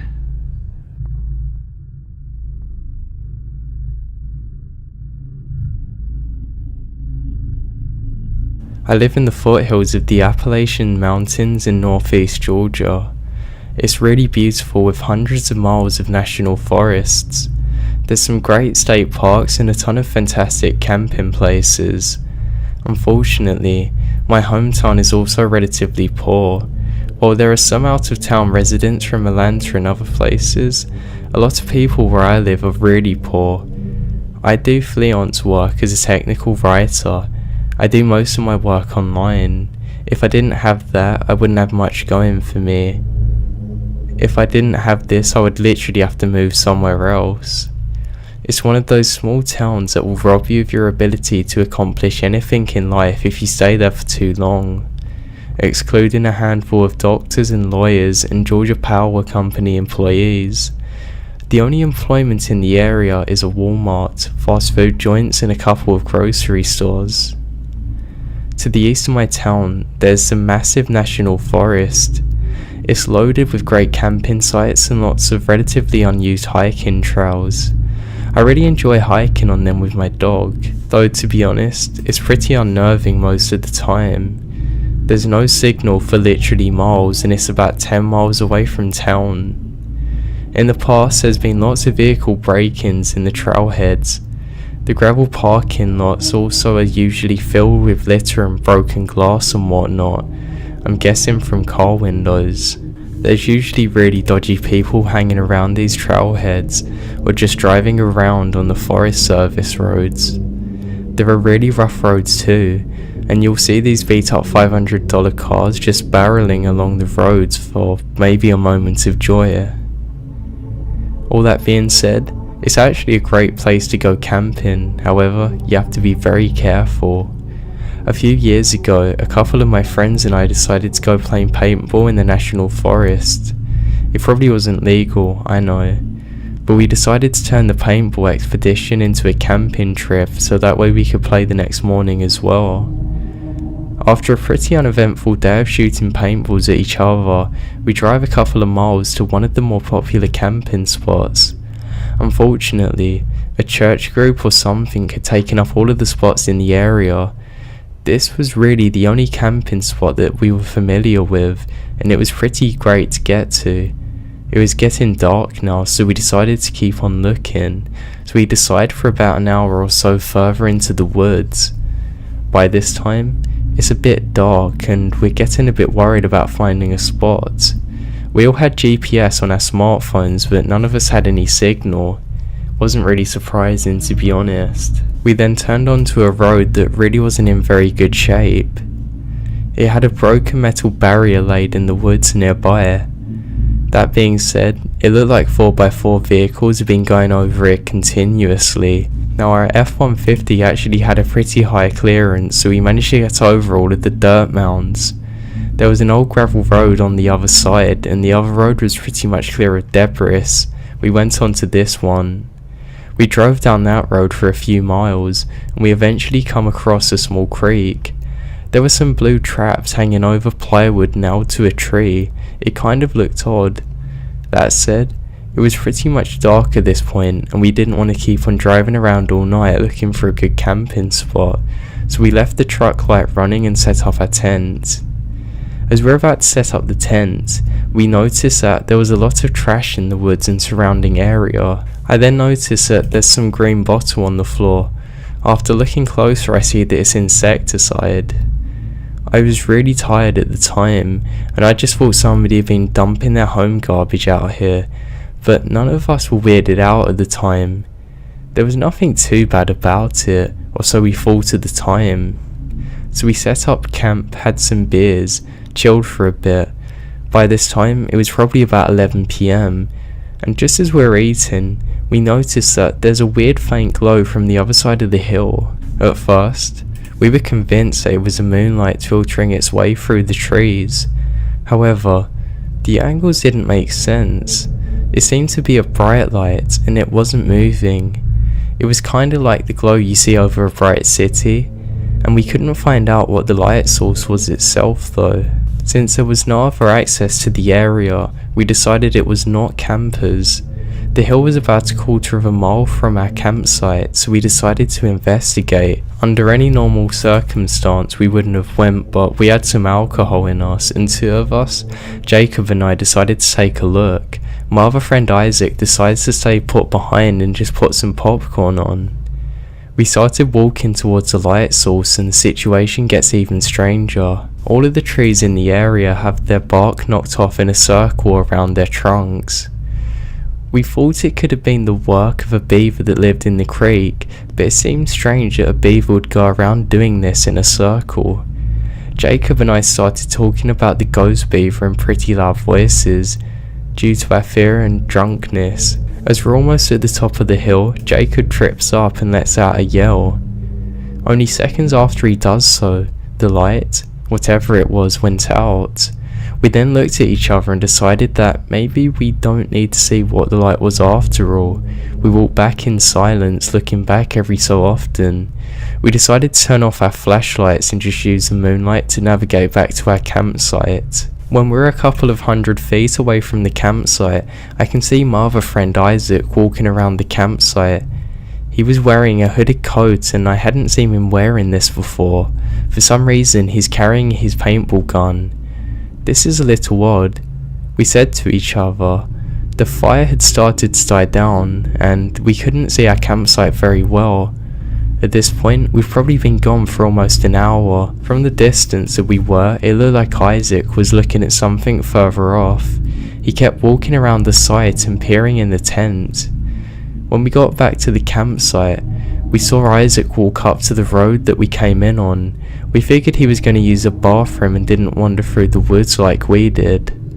When we got back though, we sat next to the campfire and waited for him to come back. All of a sudden, he comes lurching out of the tent and he vomits. It's obvious that he's had more alcohol than the rest of us. We ask him why he's been wandering around with the paintball gun, acting all strange like that. Then he comes up with a strange look on his face. They're locked up in the cab of the truck.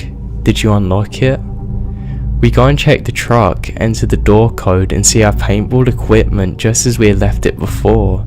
The keys to the truck were also still hidden in a magnetic fob underneath.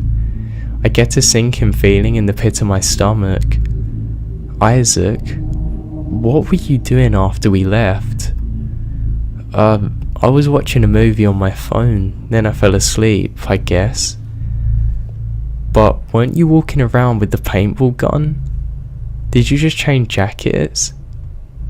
Isaac said that he'd been in the tent the whole time that we'd left, and he'd been wearing that same fleeced hoodie all night. Somebody had been walking around our campsite. It wasn't Isaac. At this point, all of us are way too drunk to drive, but we decide to go ahead and pack up and go back towards my house for the night. We didn't bother packing up the tents, we just fold it with the sleeping bags and everything in it.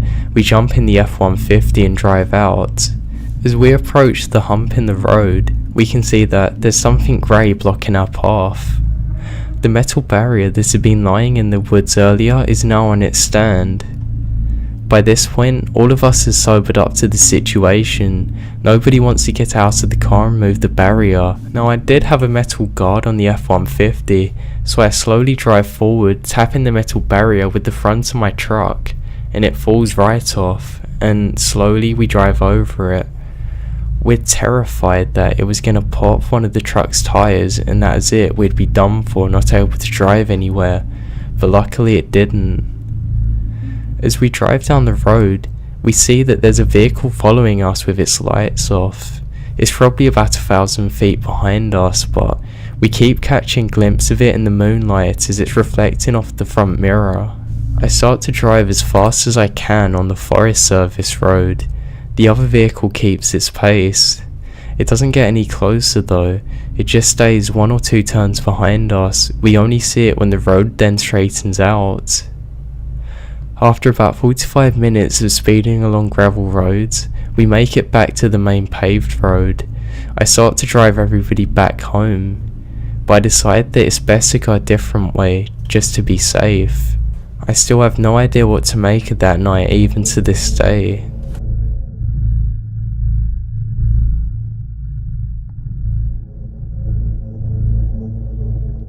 2008, Northern Ohio. My cousin invites me to go camping on a trip to see some hidden state park or whatever, and I happily agree because hey, Ohio has to be better than Indiana, right? So I drive out to their house, and we pack up our tent and food and head out to his truck for a few hours into the boondocks. After miles of twists and turns, the road gets bumpy, and I wake up and we're off the grid, like dirt road and grass off the grid. We park the truck and head up into the hills for a couple of miles and make base camp at the top of a hill, looking out onto a valley with thick trees on the edges across from us. Nightfall comes fast, and when we're around the fire, I ask them what the park is called. Upon hearing me, they break out into laughter and say that we're not in a park at all, but on native land, and that we were camping upon some sacred hill.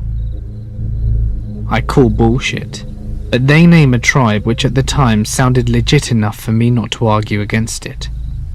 It was 1 AM at this point, and we were just chatting around the fire and eating marshmallows, when out of nowhere, we hear a bone-chilling scream. We all grew up hunting, and have heard our fair share of animal calls and howls, and yet none of us could agree upon what we heard. If anything, I would say a screaming fox, or maybe a wolf because of how the howl was carried.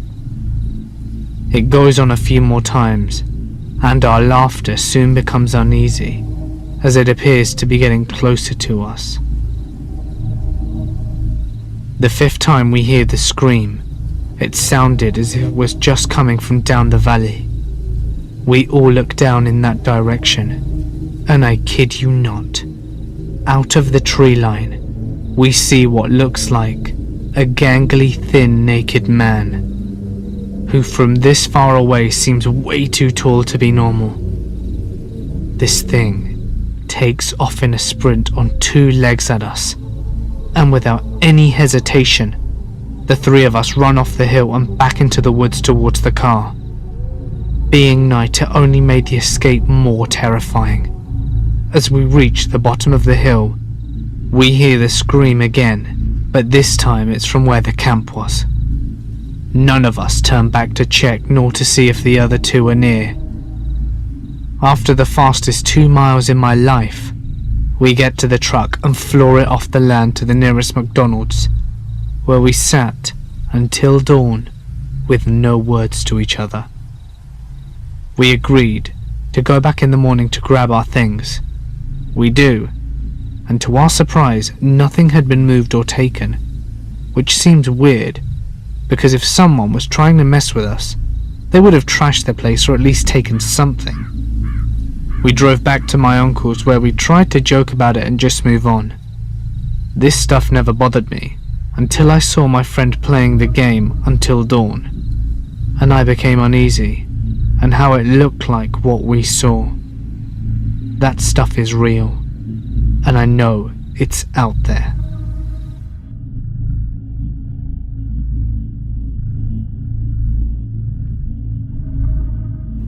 Hunting is a huge part of culture in Hawaii. Kids often learn from a very young age how to hunt. My cousin, who's in his late 20s, has now been hunting for a good 20 years of his life. He's had some strange experiences in the wilderness, but this one has always stuck with me as the weirdest one. Have you ever heard of a call-in spirit? Well, you get the gist of it, and I'm sure that they exist outside of Hawaii, but they're basically like, if you're somewhere in the woods or alone somewhere, if you hear somebody calling your name, you do not answer. Bad things will happen when you answer. Now I'm gonna write the story like he told me. I was around 8 years old when this happened. We had just started hunting. Me, my cousin and my uncle were hunting one evening in Wola. By the time we were done, we were about a mile away from our truck. It was about 9 PM and it was very dark out. My uncle said, "I'm gonna get to the truck, you kids wait here." But my cousins wanted to go with my uncle. I said, "I'll wait here, you come get me, I'm not walking." I was over with walking and my cousin was like, "Are you sure?" Even my uncle said, "You sure you want to wait alone?" I said, "Hell no, but I'm not walking, I'm gonna wait." So he said that he would be back in half an hour with the truck. Not too long after they left, I heard something moving in the bushes. Then I heard my uncle's voice, "Hey Kai, come on, let's go." I said, "Hell no, I'm not walking back." Then my uncle whistled. You know when you're out playing with other kids in the neighbourhood and your dad whistles for you to come inside, and you know when you hear that whistle that you better go faster? That's the kind of whistle it was, so I jumped up and started walking. My uncle was walking ahead of me. I couldn't see him in the bushes, but I could hear him because he's saying things like, "You don't want to listen, you're going to get in trouble." Then he said, "Come on, let's go down here." He wanted to go into the bushes off the path. I knew something was wrong. I said, "But I thought you were going to get to the truck." Just then, I saw the headlights back in the direction we started. Then I heard my uncle's stereo blasting, the only song that he ever plays when we go hunting. I then start running like I've never run before. As I take off, it feels like there's something or some kind of weight on my backpack. I still don't know what it was to this day, but I threw my bag off. I then run up to my uncle's truck and he says, "Where's your stuff?" I point back to where I was and say, "It was following you." My uncle yells at me and we have to both get in the car and he immediately takes off. Now to this day, I don't know if it was my mind playing tricks on me, but I do know that there was something out there with me and I was not alone.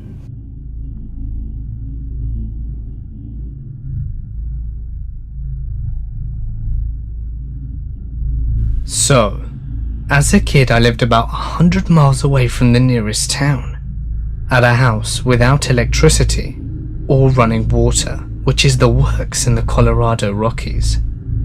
This place was in the absolute middle of nowhere, and we frequently saw all kinds of wild animals, ranging from elk, deer, coyotes and cats.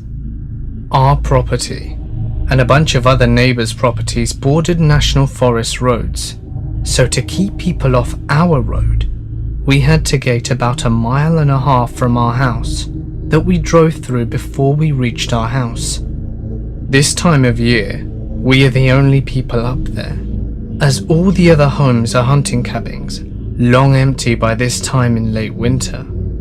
Now, this was not the type of gate that you could drive around if you forgot your key. There were tons of trees all around it, with barbed wire, ditches and such, so anyone wanting for off-road around it would basically have to build a new road around this gate. Well, one night, my mother, brother and sister and I pull up to the gate, and we cannot find the key. It's gone. So one of us, i.e. me, has to walk all the way back up to the house in the pitch black to fetch the spare key and make their way back down. Now, it's recently snowed in January, and it is totally dark. You can't even see your hands in front of you dark. And with the new snow, you can't hear anything either. There are a few clouds in the sky, on and off to let some starlight through every once in a while. But it's dark, and of course there isn't a flashlight either. So off I go. First you walk through around 200 meters of trees, then it opens up to a huge meadow, which then narrows back down again to trees for another 200 meters, and then opens up again into another huge meadow, which on the other side of is our house. I set out and everything seems fine. I'm just irritated that I have to do this. I'm about 15 years old at the time and a little angsty teen that is peeved off at the slightest chore. I was not thinking about my surroundings in the slightest, but as I'm walking, I get that feeling that I'm being watched as I'm halfway through the first meadow. That deep, creepy dread that something is right behind you, and you can't see what it is, made it 1,000 times worse by the lack of light and lack of being able to hear. My first instinct was to run, but I knew that if there was something, I was just going to provoke it, so I kept going, and then stopped to try and listen, as I heard a crunch echoing my footsteps. Holy shit. This time I walked a little faster, and I knew there was something behind me. It was probably a cat as well, so I just kept walking right into the second bunch of trees before it opened up into a meadow. I could see our house. I could feel the pressure. At this point we were predator and prey, and I could feel the breath on my shoes. So second clearing comes up and I know what the plan is, and I am about to book it. Thankfully, I'm familiar with what to do, and I scream as loud as I can. As I do so, my dogs hear me and they run to chase whatever it is from behind me. They continue running past me and I book it into the house. When I get in, I grab the 12 gauge first and the keys second, then pick up the tractor keys and jump in. There was no way I was going to walk that again. As I'm driving back towards the gate, I see the dogs running back. At least they weren't hurt. That could have been extremely dangerous. I also see the tracks. I knew it was a cat. It actually started approaching me from the first meadow and was tailing me for a long time. I tell my family the whole story, and I know that I'm not going to get any sleep tonight. From that day, I refused to be out alone at night in the countryside without a weapon.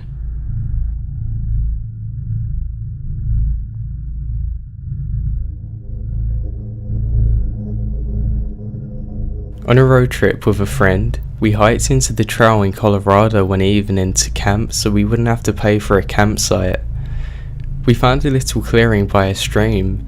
My friend set up the tent while I decided to sleep under the stars. Right as we were getting ready to sleep, another woman showed up and pitched her tent in the clearing as well. I hadn't been feeling well that day.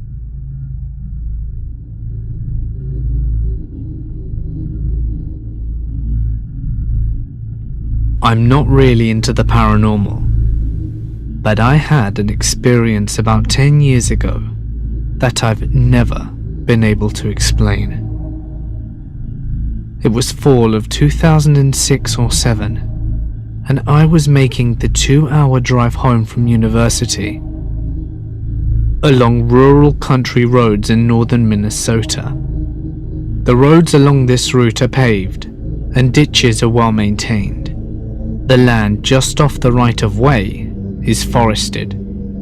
For anybody curious about which road I was on, it's Country Road 58, near Two Inlets, Minnesota. I was in a section of roadway with nice long winding turns, and it was very fun driving. It was just dark enough at the time to need headlights to see, and as I came around one of these winding turns, the beam of my headlights caught a humanoid figure standing in the long grass in the ditch, maybe 50 feet in front of my car. As my car turned and my light shone on it, the thing strode gracefully but quickly the 20 or 30 feet into the woods just off the right-of-way. This thing was at least 7 feet tall, taller than a normal man, but standing naturally erect. Definitely not an animal on its hind legs. It was grey with no hair and very thin enough to see its joints. Similar to that stereotypical grey alien type figure. It walked so quickly and gracefully, I'd never seen anything like it. Wildlife typical to that area include bear, deer, rabbits and the occasional wolf, but I can't think of anything that explains what I saw. After I saw the thing, I contemplated turning the car around to have another look or maybe just find some tracks, but I was in full-on freak-out mode, so I just kept driving. I was pretty shaken up when I made it home. I'll state for the record that I am a Christian, and that I've tended to wonder if I saw some kind of demon or evil spirit. From the feeling it gave me, I certainly don't feel that I saw an angel.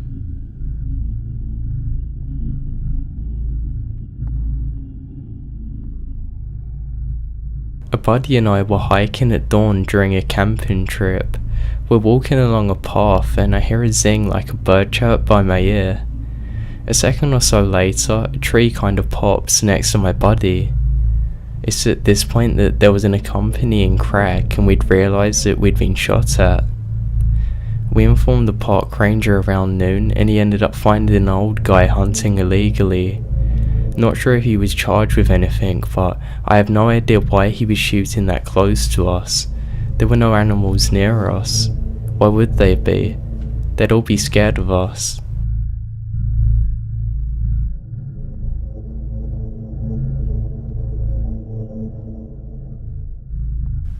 I was camping on land associated with the Anasazi, long dead Pueblo Indians that very few people know anything about. This was when I was a Boy Scout. We hiked for a few days and we saw black bears every day. It's normally a somewhat unusual sight and freaked out the adult leaders and caused us to religiously use anti-bear tactics like bear bags. Not totally related to the story, but it slowed us down, which led us to the events here. Anyway, we camped in a wood cabin at the bottom of a plateau, and the local rangers told us a bunch of spooky camp stories about the plateau and its relation to the long-dead Anasazi people. Even their real names is lost to history, as Anasazi is what the Navajo called them, meaning ancient enemies, or those who are not us. Another part of what they told us that stands out is that the Anasazi were obsessed with ravens, and possibly crows as well, and a lot of their superstition revolved around massive raven people and people with raven heads, stuff like that. I completely forget all the other details at this point, as it was well over a decade ago. Anyway, my tent mate is a bit slow, and is also very allergic to peanuts. He ends up eating some of the pre-packaged food that contains a copious amount. That, combined with the ongoing poor planning, fear of bears, and sloppy leadership, causes the adults to decide to camp out on the plateau rather than keep going. On this scout ranch, you're only supposed to camp outside the designated areas and never on the particular plateau, just because of the geography and the environment. But forget the rules, cause we do anyway. We set up camp, eat, lay the bear bag, and head off to sleep. That night though, was the craziest thing. I could hear so much thunder, and so could my tent mate, but absolutely no rain, like insanely loud. My tent mate and I were terrified. It could have been heat lining, but it sounded impossibly close. We're terrified. He, the braver one of the two, actually goes out to check. As he opens the flap, I see the forest behind him. He comes back a few minutes later, and the thunder pretty much stops at the same time. He looks at me and goes to bed without saying anything at all. It's not unusual in itself. He could be pretty slow and non-social, and likely had mild autism in hindsight. But the next day, we wake up and a ton of things popped red flags. Firstly, our tent is facing an open field, which is very strange, because yesterday we both saw Forrest from when he left the tent to check. Second, no one else heard lightning that night, except for us, which was absolutely crazy as it was loud enough to wake everyone on Earth. Remember how my tent mate checked out the thunder as well? Well, he had no recollection of what he saw. He woke up confused, saying that the last thing that he remembered was just stepping outside. The good part though, the guy in the tent next door brought this up before we did. He also decided to get up and check it out, and he claims that when he stepped out of the tent, there were no trees anywhere.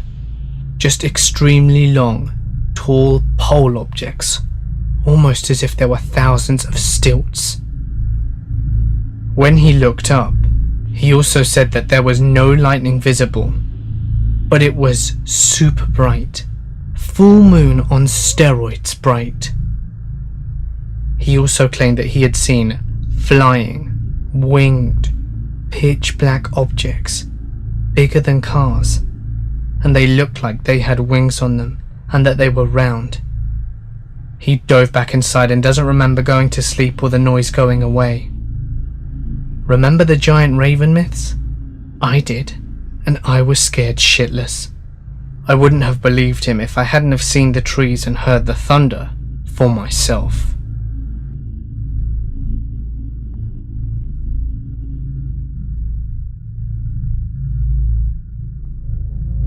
When I was camping 30 years ago with my grandfather, we had both fallen asleep in the tent. I was notorious for having these night terrors about hearing sounds of monsters around us. So on this one particular night, as we were camping, I had just that. I woke up and screamed to my grandfather saying that I can hear them, they're all around us. My grandfather woke up to comfort me, but then he went quiet. He quickly poked his head outside of our tent. He grabbed me by my arm. He said, "We're getting out of here now." As soon as I got my head out of that tent, I could smell the fire. Turns out there was a huge forest fire only meters away from where we were camping at. Had I not woken up, we would have easily been killed.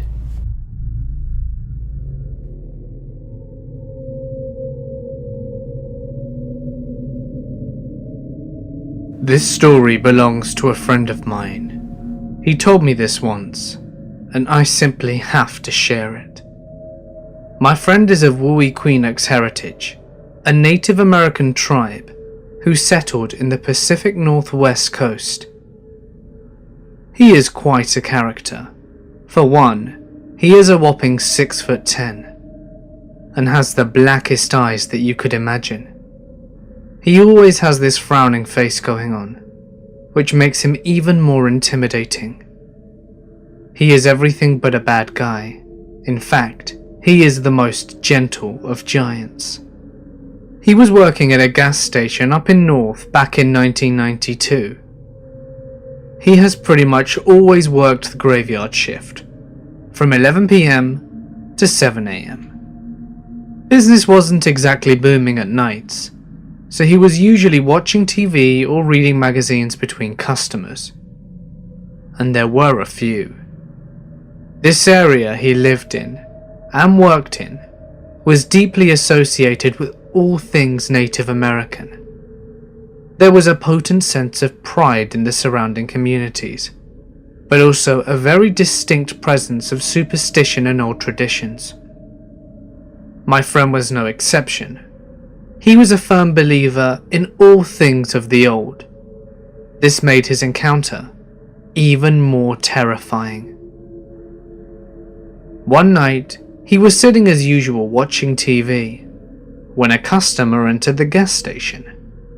The customer paid for his gas and a pack of smokes and some soda and returned to his car. Nothing unusual. But as my friend looked out the window towards the customer's car, he spotted what looked like a huge dog sitting by the edge of the woods. Now the window is located out on the side of the building, some distance from the sliding door, and overlooks the pumps and the roof covering it. On the sides of the roof, there are pretty strong halogen lights, which shine in to the gas station. This gives the gas station not only eerie lighting, with the blinds casting long, stripped shadows, but also blinds the teller to an extent. As he peered through the window trying to focus on the dog, it was gone. He didn't think much of it. Even if it were a wolf, he was inside and wolves don't tend to rob gas stations at night. Wolves were common here, but this wolf was huge. He brushed it off and returned to his mindless show on TV. A couple of hours go by, and not a single customer had entered since the last. He was about to refill some condiments when he heard a large thud coming from the back. It wasn't inside, but he could hear it. It came from the back, and behind the building they kept the garbage. The gas station has been visited before by scavenging homeless, but my friend didn't really care. It wasn't his garbage, and it was just garbage. Let them take it. But it kept getting noisier. He decided to grab a flashlight and a gun from the office and circle around the back to tell whoever was venturing there to leave. He had had enough. His presence alone would have scared off anyone, but he wanted to feel safe just in case.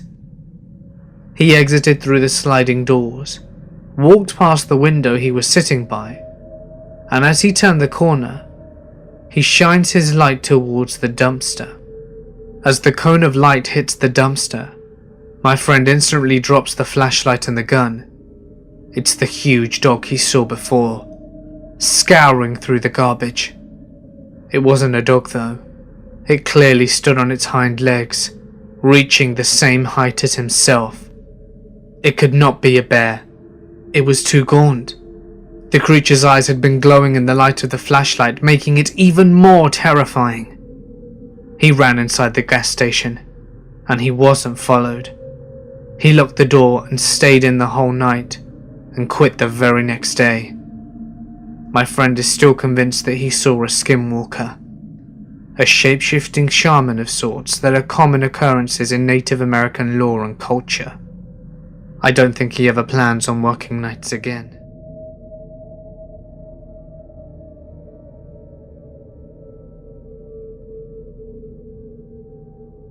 Not long before the summer of 1996, my parents decided that I was going to summer camp. My input was not taken into account. I was overweight, becoming more so every day. They thought spending some time in the great outdoors was going to fix all of this. I did have one friend, Max. My parents convinced his mum and dad that Max should accompany me. Max was overweight like I was, and he hated the idea just as much as I did. We begged and moaned to our parents, but it didn't make a difference. Max's parents had a home in Val, and they decided to go on a camping trip in Colorado. Calling the camp rustic was a gross understatement. The cabins had no electricity or running water. The showers had to be used sparingly, and they weren't exactly hot. And the thing was, it was supposed to be at the discretion of the campers. I never understood this. The daily activities consisted of hiking, horseback riding, riflery, rock climbing, rappelling and water rafting. Normal activities for children, but I didn't like any of this. I was overweight. We stayed at Max's family home in Val for a few days before leaving towards the camp. We enrolled for a 3-week term, the shortest on offer. So for several days in Val, Max and I ate as if the world was ending. With any luck, we would come back to our parents only slightly less fat than before when they hatched the plan to begin with. So there we are, we just arrived at the camp, streamer trunks full of clothes and assorted equipment. We had some normal stuff, like backpacks, flashlights, canteen stuff, portable cookware, etc. Now to reach our cabins, we had to haul our trunks 1 mile up a hill. Now, we had no idea in advance just how bad that our accommodations were going to be. We were also practically in tears when we heard that we were only going to be allowed 1 care package during the 3-week term. Our first impressions were unsurprisingly that of a poor one. Max and I both recognised how pathetic our attitudes were eventually though. Our distress quickly disappeared. However, many of the kids in our cabin had similar tastes in music and movies, so we quickly become friends. Our counsellor was a stout hippie named Storm. I don't recall his age, he was likely in his mid-20s. He was a really nice guy, and we just all talked to him straight away. One of our bunkmates had a little more difficulty settling in. He was called Dustin. He was a runt, thin, pale, and sticky looking. We initially thought that he was just painfully shy and that he had some kind of anxiety, but thereafter we realised that he was just weird. He was glassy-eyed and almost looked otherworldly. We did try and connect with him initially, but eventually we just let him fade into the background. Now at night, we would lie in our beds and tell stories for about an hour or so before falling asleep. At this time, Dustin engaged in a weird routine. He would leave the cabin and go walking in the dark. The terrain was very diverse. There was lots of ditches that were actually a few feet deep. There were bear sightings every so often. Now I'm quite sure that there was no shortage of other weird creatures out there, and for some reason, Dustin had his best interest in roaming around there with them. None of these complications deterred him though. Oddly, Storm took no issue with it. "Do your thing, man," he would say to Dustin routinely. About a week or so into our 3-week term, we went on cabin campouts. This consisted of an elder of the boys teaming up with the younger cabin. The age range was from 8 to 17 years old, hiking anywhere from 20 to 30 miles away from the cabin and then coming back. Storm was bouncing with the opportunity. He had the perfect spot. He went on to describe a valley that was absolutely bouncing with colours.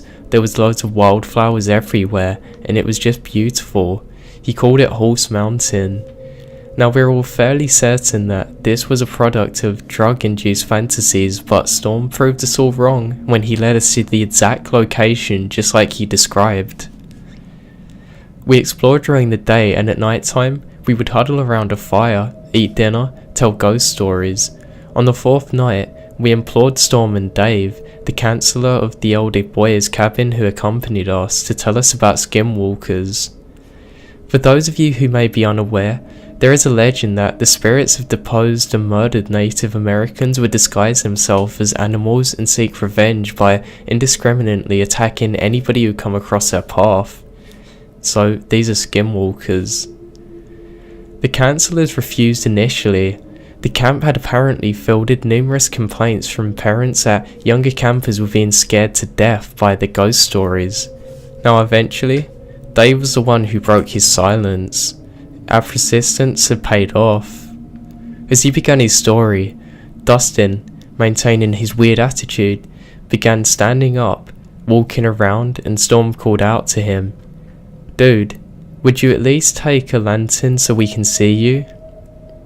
Dustin obligated and slunked off. The little light from the lantern was becoming dimmer and dimmer as he made his way across the valley. Dave resumed the story. We sat there, mesmerised for what seemed like a very long time. We all sat there, both captivated and scared, till eventually the story came to a close. We just sat there in silence for a few more moments. Then, we talked for a while when Storm abruptly said, guys, where's Dustin?" We were so caught up in the story that we paid no attention to where Dustin was going. We looked in all directions but saw no tiny light jogging off in the distance. "Alright, he probably just turned off his lantern. Wait till he gets back up here," Dave reassured. So we waited for an hour, then another hour. Nothing. At this point, we broke into 3 groups. Max and I attached ourselves to Storm, and we set off down the valley. "I bet Sleepwalker got him," Max murmured. "Stop that," Storm snapped back. It was the first time I'd ever seen Storm say something like that. He'd never been foul before. At this moment, I realised that Dustin could be in serious trouble. We all looked throughout the night. A feeling of panic befell all of us as the sun began to rise. Storm and Dave argued. They should never allow Dustin to go off on his own. After some intense arguing back and forth, they decided that Dave would hike to go and get some help. We all sat there in this terrifying silence and we waited for his return. He come back hours later with law enforcement and mountain rangers in tow. They asked us questions and then instructed us to return to the camp. When it got out how that they let him walk off unaccompanied, the ranger was disgusted. Another was in absolute rage. We then rode by van back to the camp. Storm was asked to leave. Now I don't know if he ever got into legal trouble, but our new counsellor Dave wouldn't say anything about what happened to him. Now 3 weeks passed and Dustin was not found. The authorities were able to track him up to a certain point, but then it vanished. I regretfully confess that things returned to normal for me and my bunkmates fairly quickly. We were remorseful that a kid our age was missing, but we felt little to no connection with him. We were compelled by the adults around us to try and forget about what was happening and enjoy the rest of the summer. Max and I enjoyed our time there so much that we asked if we could stay for another 3 weeks. Luckily, the camp had the space to accommodate us. Our parents were absolutely gobsmacked but overjoyed. So one day, I was playing football with Dave and got to a group of campers. There was a long field we used for sports which dipped down into a deep integration ditch which was 5 to 10 feet deep. Woods laid beyond that. There was not a cloud in the sky.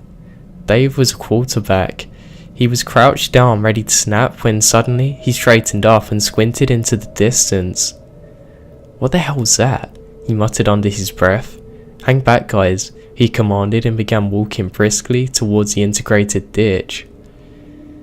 We looked towards the woods and saw nothing odd. There was a strange dark colour mass waving at the edge of the ditch.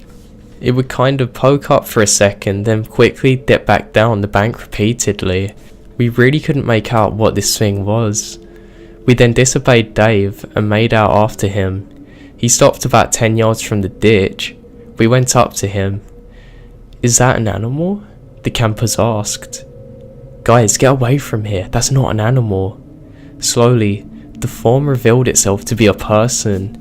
It was on its hands and knees. Its back was arched and it had an attempt to stand up but fell straight down. Finally, it did stand upright. It swayed on weak legs.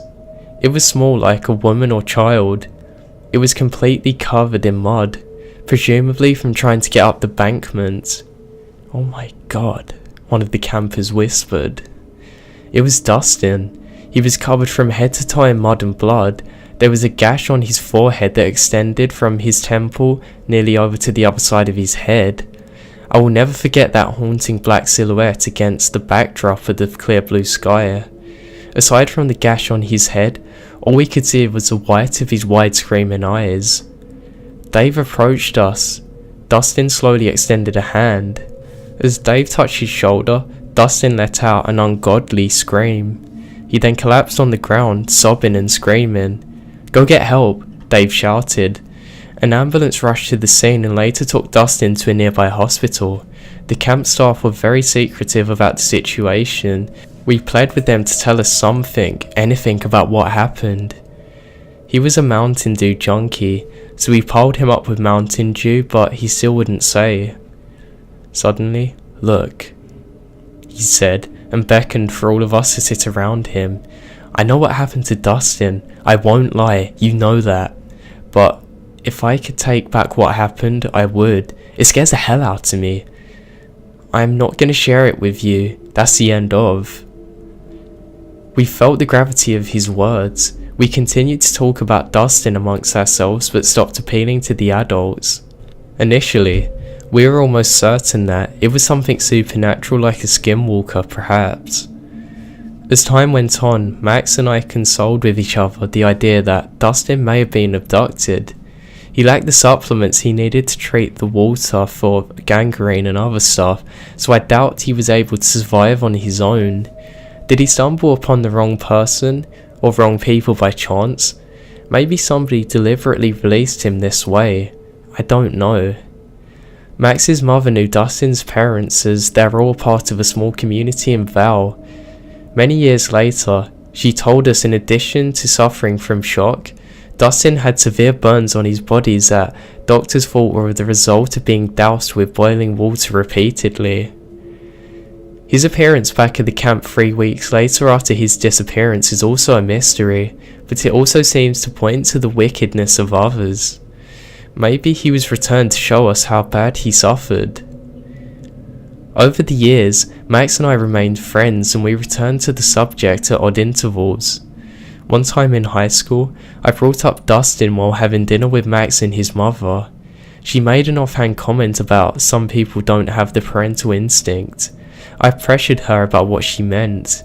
She said Dustin had severe medical trauma and mental problems and his behaviour changed dramatically after the ordeal. His parents couldn't cope with the challenges of raising him and they abandoned him in a psychiatric ward. None of his old friends in Val had even contacted him or knew his whereabouts. If, dear reader, you're looking for closure, I can offer none. Certainly this is not a happy ending, but maybe it can be a teaching moment. I've told this story to dozens of people over the last 2 decades. They always point to the obvious desperate evil and depravity of Dustin's abductors. They never recognise what I consider to be the most disturbing element of this story. Dustin was discarded by the people closest to him, his parents, the counsellors, even us kids. He was odd, but not bothering with him made him even more vulnerable. Even with the noblest of intentions, complacency and distance can put oneself and the others into the path of ruin. All it takes is a bit of indifference to lead the lamb to the slaughterer.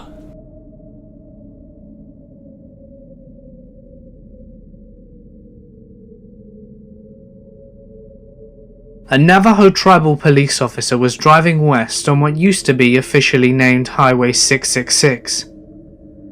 It was lightly snowing, maybe a quarter of an inch, which was a lot of snow for home, and he sees an old woman walking on the side of the road. How she got there or where she was going was not apparent, because she was so far into the middle of nowhere. He didn't see her right away, but as he passes he noticed that she's dressed in traditional clothing, a shawl, dress, and her hair is in the traditional bun. Not too odd. Many elders still choose to dress traditionally. But why was she out in such cold weather, and at this late at night? Hitchhiking maybe.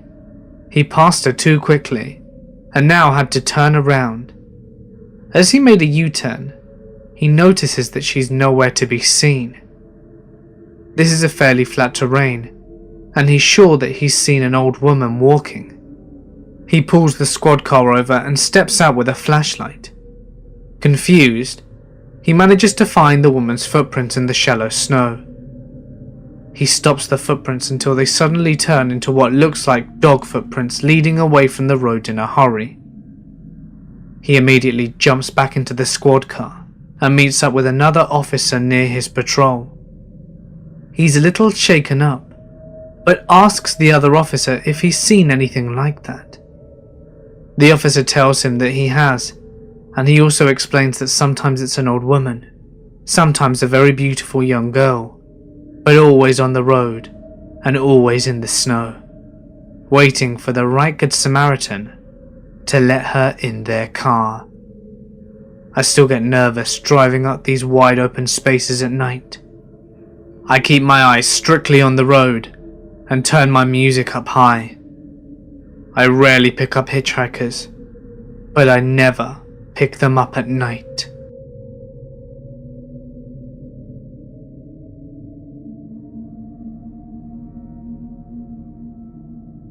I've always been a bit of a skeptic, ever since I was a kid. Scary stories don't faze me.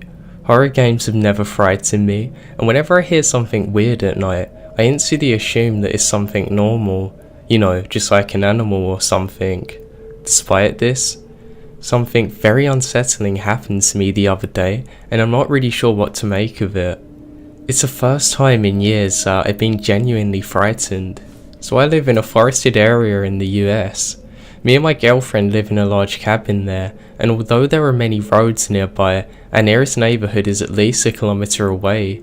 We also have 2 cats, one of which sleeps in the bedroom with us, while the other goes out at night and does whatever cats do when they're out of sight. Anyway, I like to stay up late at night and sleep late into the morning, whereas my girlfriend, she's an early bird. So anyway, it was about 1 in the morning. I was watching some crap on TV in the living room, whilst my girlfriend slept in the bedroom. I was beginning to grow tired when I heard something outside. Now it was pretty near to the cat flap. For clarity, our cat flap uses an electronic chip, so only our cats can use it. So I just assumed that it was one of the cats coming into our house. I ignored it, but then I heard it again. It sounded like something thudding against the flat. Now this happened a few more times before eventually I just lost my patience. I went straight up to go and open the door. Clearly, this stupid cat was having trouble trying to get in. I never really thought much of it at the time, but this was weird because we feed our cats well. They're very lean rather than chubby. So anyway, with this confusion in my head, I passed the bedroom and I peered in as I walked past. I wanted to see if my girlfriend heard the noises too. She was fast asleep, but the cat that sleeps with us was now staring out the window, wide awake. I called her name. Nothing. She just keeps staring. I shrugged it off and I kept heading towards the kitchen. To be honest, I was getting a little unnerved at this point. It didn't really make sense why my cat was looking out the window like that and also not responding to me. But I eventually reached the back door. There, I saw a dark shape through the translucent cat flap. I sighed, expecting the cat to be out there, and opened the door. It took a moment for the door to open, and I then saw the cat tense up as I opened the door. I opened up the door. I froze. It wasn't my cat.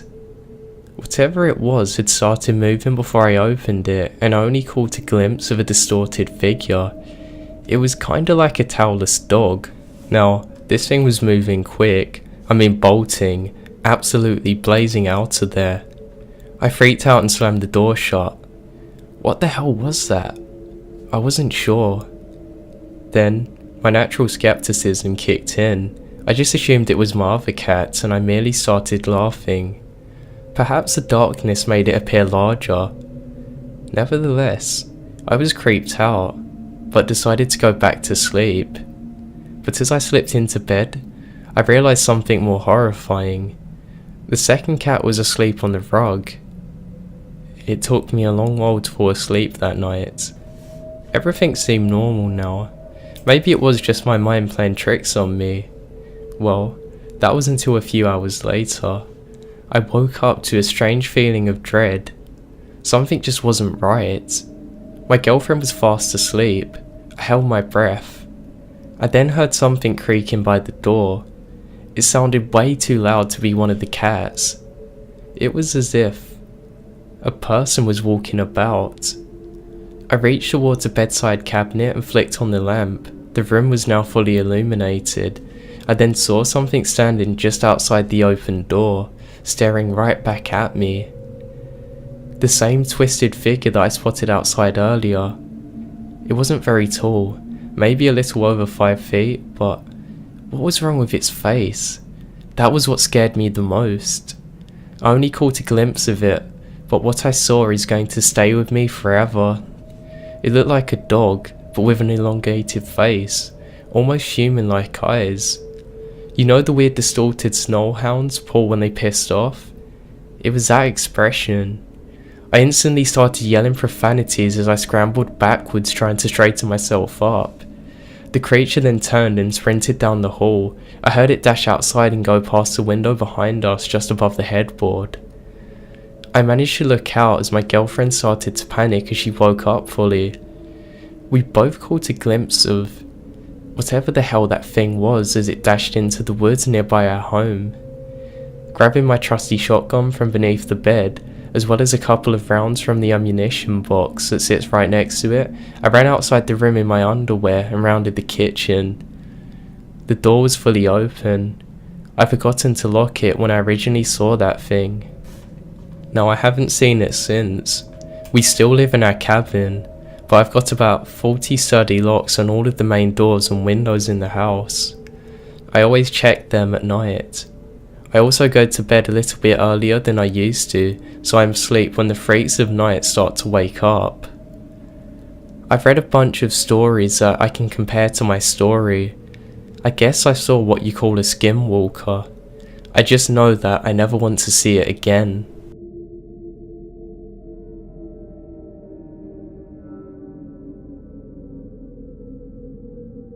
My grandfather told me a story once, as we sat around a campfire in his backyard, in the cool night of the Arizona desert.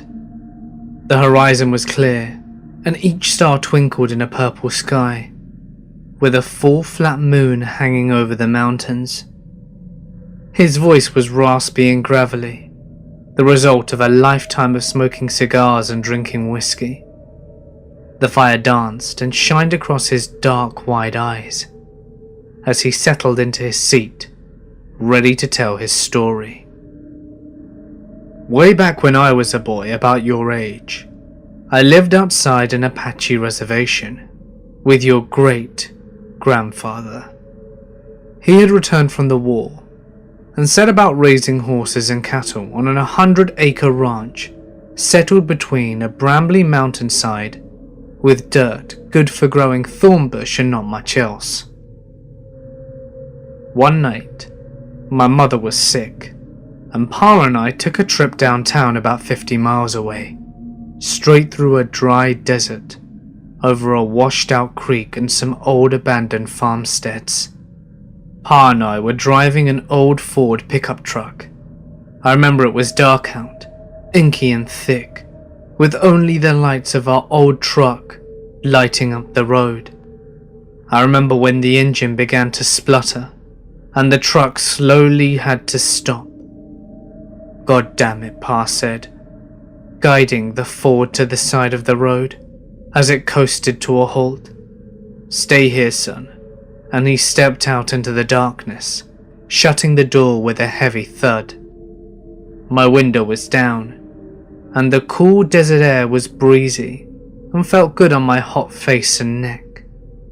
Pa was getting water from the back to cool the engine, and that's when I smelt it. Rotten eggs. Strange, I thought, to smell sulfur in the desert. My nose also picked up carrion, like one of those dead, bloated cattle that would drop from the heat and lay there until the crows pecked enough holes into the hide that the whole thing would explode. It stunk, and I gagged. My skin started to tingle too, and the back of my neck felt itchy, and my face started to get hot. The wind stopped blowing. "Pa?" No answer.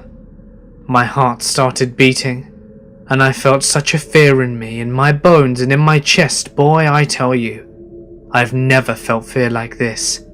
Not until Vietnam. Not until I saw men dying around me. I locked the door and reached over for my pa's door and saw a shadow bound across the road through both dim beams of light, across the partially open domed hood. There was a creature. You have to understand, there were legends. Old legends. Older than the rock cairns out in the valleys. Older than the crazy horse, than Sitting Bull. Older than the Indian chiefs and their shamans. The Apache, the Hopi, the Cherokee, all of the old tribes and first people. They told tales and old stories about dark Indian magic. A deal made with the old spirits of blood sacrifice to gain power, old power, enough to fight each other, the Spanish, and later the white men that came for their lands and women. They called them skinwalkers, shape changers, old warriors resurrected as skinless men, all sinew and muscle, walking on deer legs with the torso of a man and the head of a coyote, but messed up, with long malformed snouts, teeth like a Bowie knife, long arms and standing 7 foot, even hunched over they'd gut the old cowboys and white riders. They'd run through bullets, sabers, part the Spanish armor as if it were potato sacks. They could also change their voice to match the person that you knew or might know. That's what I saw.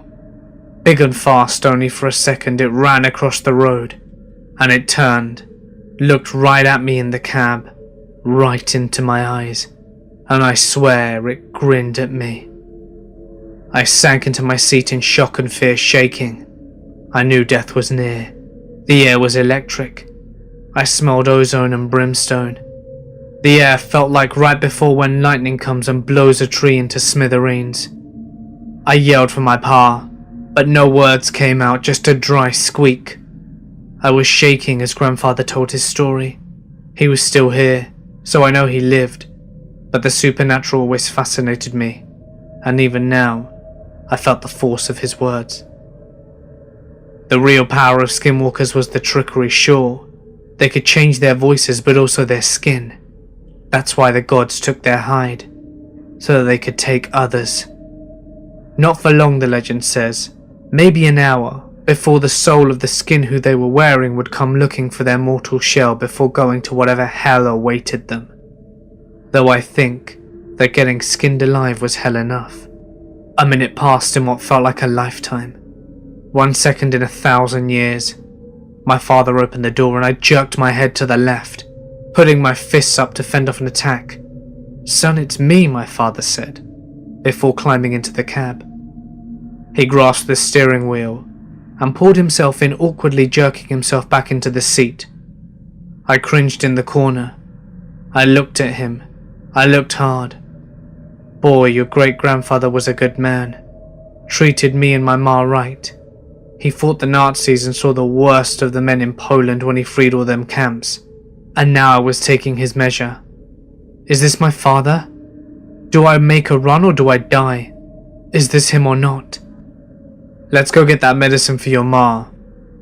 As he pulled the truck into gear and pulled it out onto the road, and our trip resumed. "I guess it was him after all," my grandfather said. "But how did you know? Was it because he said something about your mum?" "No, boy. I knew because out the window, out of the corner of my eye, I saw the beast running 50 miles an hour right next to the car, looking at me with those yellow eyes and a grinning mouth. I looked and saw it, hunched and angry, running next to us. My father kept his eyes on the road, locked straight forward. He said to me, 'Son, don't look at it. Don't look at it.' And that's how I knew."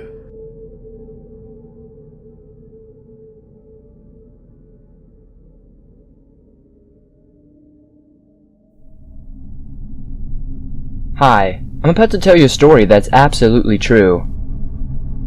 My grandfather lived in Mighton, Utah, and he told stories about skinwalkers and how they could take form of any animal or anyone you knew. I asked him one day, "Did you ever meet one?" And he told me, yes. I asked him when. A very long time ago, before you were even born, before your mother was born. It was when I was young and foolish. I went to the valley, the Skinwalker Valley. It's a valley where life never enters, not even the crows. The very guardians of death will never go there. They too fear the evil that lives out there. He continued with his story. I went out there to show people that nothing evil existed in the valley, nothing but their fears, but I was wrong. He went on that he had gone to the Skinwalker Valley in his old red Ford truck to prove to everyone that what they thought they knew were just stories used to scare them. When he reached the valley, he remembered the grass was black, as if it had been burned and survived the fire. The trees looked dead, but were still alive. He told me he had seen a house not far from where he stood. It was an old house, and its roof was caved in. The door was gone, so he walked towards it, and there were strange marks on the side of the house.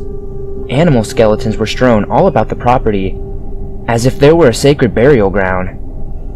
Then he heard her, his grandmother. She had died a long time ago, but he heard her. The spirits were calling for him, for his life, for his skin, for his blood, and for his soul. They were the lost souls. They could change form from man to beast. They chased and scared him, and told him that they would never forget him. Whenever I visited my grandpa, he would show me something that was brand new, but had been broken the next day. These spirits would kill his animals, so he finally stopped keeping his dogs outside. It got to the point where I snapped at him, telling him that his stories were lies. I told him to prove it. He turned around, pulled his shirt up, and all I could do was gasp. I looked at his back. It was torn here and there. Not one part of his back was unmarked. There were wide claw marks, too straight and too far apart to be made by any human. I was scared and started to cry. I remember my mother running to see what was the matter. She screamed and ranted at Grandpa as he told me. She screamed and ranted at Grandpa as she told me. She screamed and ranted at Grandpa as she held me. But he did nothing but stare at the field across the road from his house. She finally gave up and carried me inside. But as I looked over my mother's shoulder, I saw it. A large, black dog with white eyes. It was watching Grandpa, and he was watching it as if he was waiting for it to attack him. It never did. I never saw that dog again. My grandpa died 2 months later. The doctor said his heart gave out, but I knew that was a lie. His arm had fresh claw marks. That was 42 years ago. No one has ever believed me, but it's a true event, so I'll tell you that the world would know. Never look into a skinwalker's eyes. It will never forget you. If you do, sooner or later it will have your soul. You can fight and refuse to give in to a skinwalker's power, but if that's the case, then I hope you're not afraid to die.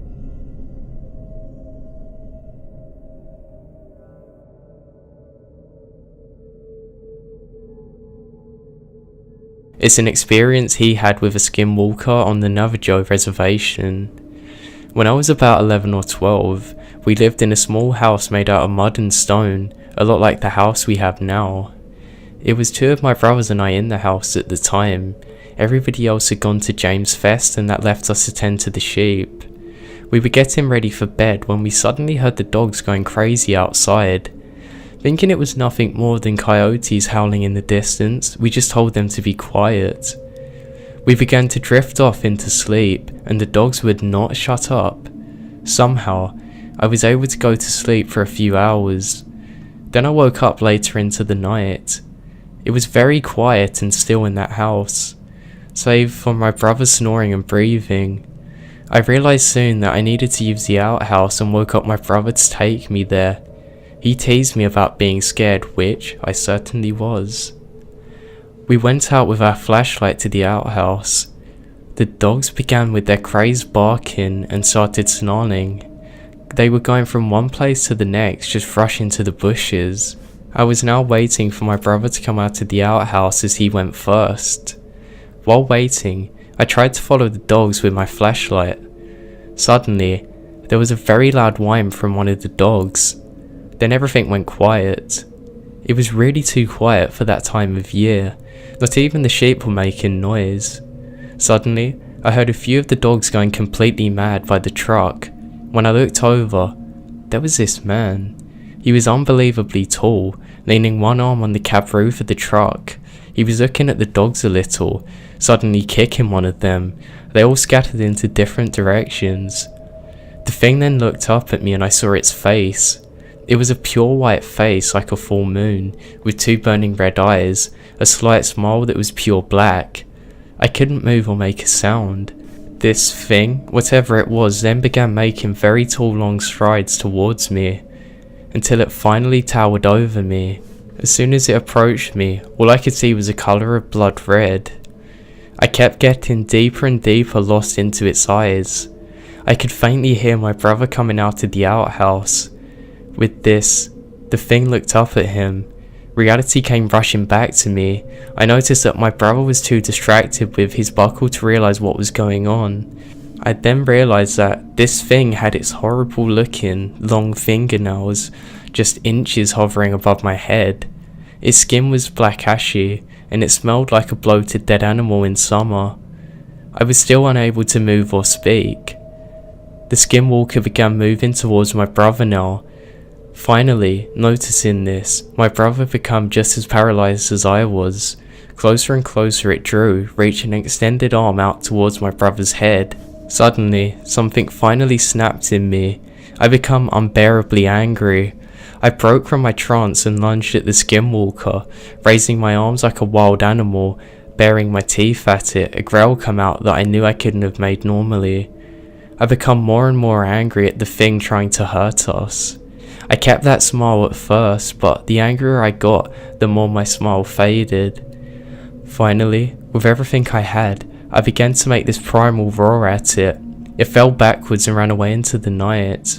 The next morning, my family returned from the fest. After replaying the story to my parents, they quickly hired a medicine man.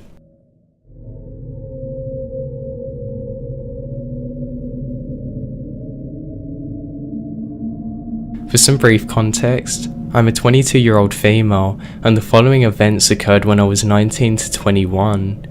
When I moved away for college, I started talking to the Catholic priest, Father Gabe, who ran the chapel and women's shelter behind my dorm building because something scary happened to me, and I really didn't know who else to talk to. Plus, he was literally like 100 feet from my bedroom window. Anyway, long story short, Father Gabe is the exorcist for the vast surrounding areas. He's also a demonologist and he was born and raised in Rome. He studied there. He's also super old, like 87, and he's super broad-minded as well considering that he's a priest. I feel the need to specify that I'm not an overly religious person. I'm more spiritual, and my basic belief system is that there's something greater than us that our minds just can't simply comprehend, and that this entity we label as God, well, that's there, and it does exist. There are things that are beyond our control that are sometimes malevolent. Now, demons isn't really the right term for them. It's the only term that we've come up with, but they are very evil. So basically, I think that every religion in the world has a piece to the puzzle, but none of them paint the whole picture. Last, it's important to explain the reason I began working with Father Gabe on his cases. For the sake of space, I'm going to be very clear. I have a sixth sense and my connection to the other side has always been very strong ever since I was a small child. It runs in my family on both sides, so I guess you could say I was kind of physically born into this, for better or worse. I told Father Gabe about this, and after testing me numerous times, he asked me to help him with an extremely violent case. I agreed, and without much hesitation, that's where my story begins. The victim of this was a 7-year-old boy. For his own privacy, I'll just call him Danny. Danny's been acting very strange for the past few months. His parents had taken him to numerous doctors, psychologists, specialists, etc., but they were never able to diagnose anything wrong with him. His mum Sarah was a nurse and the family wasn't particularly religious, but Sarah's parents were convinced that they had to take Danny to the Baptist church and they needed to see the pastor. Though the pastor knew that something was horribly wrong with this kid, but he didn't have the necessary skills or knowledge to help him. That's when Father Gabe got called. Now the memories are kind of fuzzy. It's been a few years, so I really can't remember Danny's whole story, like when the weirdness started and how things escalated to the point that they did. But I do remember listening to an audio recording of Father Gabe's first interview with this kid, and there were multiple voices talking with some different languages. Just unnatural weird stuff. Anyway, I'll skip to the investigation proportion of this story, although a lot of crazy stuff happened then. It wasn't like the actual exorcisms, it's just weird. Now I'm going to go into detail with the most intense, terrifying parts and gloss over everything else. So the first exorcism attempt. Danny is strapped down to his bed with hospital restraints and hooked up to an IV because he stopped eating and drinking. Sarah, being a nurse, was able to get these things fairly easily, so I went there thinking, oh that's alright, we won't have to hold him down like in those crazy movies. But I was so very wrong. Real quick, the way a Catholic priest's exorcism goes is sort of like a mass. Basically, there's a part where the priest says that they're gonna do a part called the Compilation. It's mostly just echoing whatever the priest says, and Father Gabe performed his in Latin. It can be done in English though. So Father Gabe starts reading from his Roman rites book, and the younger assistant priest, Rendell, as well as myself, were all reading along with him. Not even a page in, the kid starts struggling violently against his restraints, and when he realizes that his wrists and ankles are strapped down, his spine bends backwards to the most unnatural arch that I've ever seen before. His face was almost against his stomach. He bites the IV connected to his arm and tries to rip through it with his teeth. I'm not lying, blood splattered everywhere and was spraying from the bottle like in a horror movie. I then had to drop my book to go and help Father Randall. That's Roy, Danny's dad, and Hurdle, Sarah's dad and Danny's grandpa, hold Danny down while his mum was bandaging him up. Skip forward to the fourth attempt. We're all worn out. Danny obviously the most, but we have to power through. So we start the exorcism and things start going crazy. The power goes out and one by one the candles in the room are blown out. Now I'm afraid of the dark, so the moment this happens I'm already on my knees trying to find my flashlight, desperately searching. I do find it quick though, but by then the room is pitch black and strangely silent. My hands are shaking as I fumble around trying to turn on the flashlight when suddenly I smell rancid meat and a deep, guttury voice asks me in a mocking tone, "Are you afraid, Noel?" Directly into my ear from just over my shoulder. This made me instantly leap up and let out a really loud scream. I was terrified, dropping the flashlight to the ground in the process. When it hits the ground, it turns on and the beam of light darts around the room, bouncing off everything, briefly illuminating Danny. He's now standing in the centre of the bed staring directly at me. He has the most disturbing smile that I've ever seen. This instantly made me fall down to my knees, and I start blindly feeling around for my flashlight that I can no longer see since it went out as soon as it flicked on. I find it soon though and flick it on to see that Danny's no longer standing on the bed like he was less than a second ago. I shine the light around and much to everyone's shock and horror, we find him crammed into the 1.5 foot wide gap between the top of his bookshelf and the ceiling. His body is contorted and he's crying, confused as to why he's up there, and obviously he's in a lot of pain. All the men help to get him down, and just like that, the power come back on. Now skip ahead again to the 7th attempt.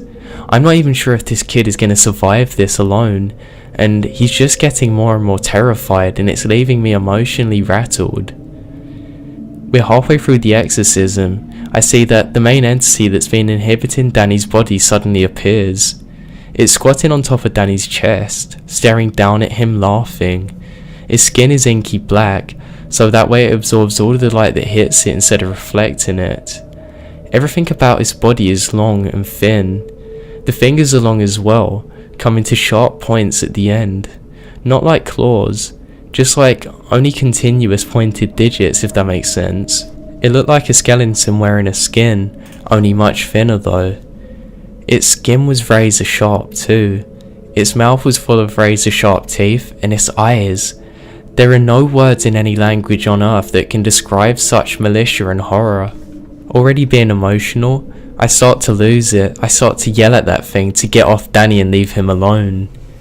Everybody probably thinks that I look insane since I'm the only one who can see this thing, but I keep on demanding it goes. Then it looks at me, but I'm so angry that I fight the urge to cower in fear.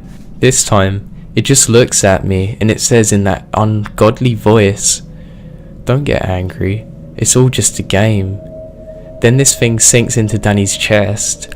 He's just absorbed the entity. I'm still working on processing what just happened when I hear a loud metallic snap.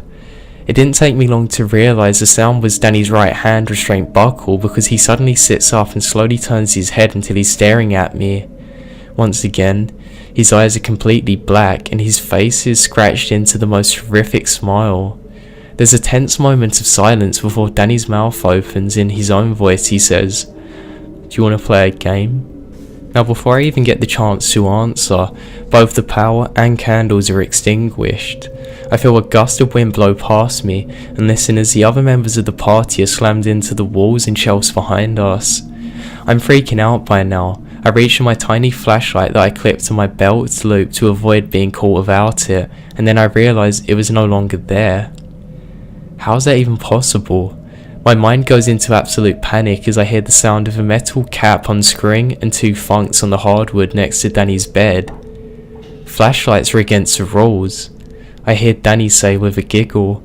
I'm obviously borderline terrified as I squeak out to Father Gabe, "What are we gonna do?" All I hear is him groan out in pain, and suddenly Danny shouts out, "They aren't allowed to play." I'm almost crying now and I ask, "What do you want?" Another giggle, "To play." Then, on come the lights. I'm almost blinded by the sudden exposure of the lights to me. I can't see a thing, but I can hardly believe what I'm seeing. All the males in the group are pinned up against the wall, obviously unable to move. Sarah and I are just staring at each other with the same scared expression. Suddenly, I hear a low growl come out of Danny, bringing our attention back to him. He just isn't smiling anymore.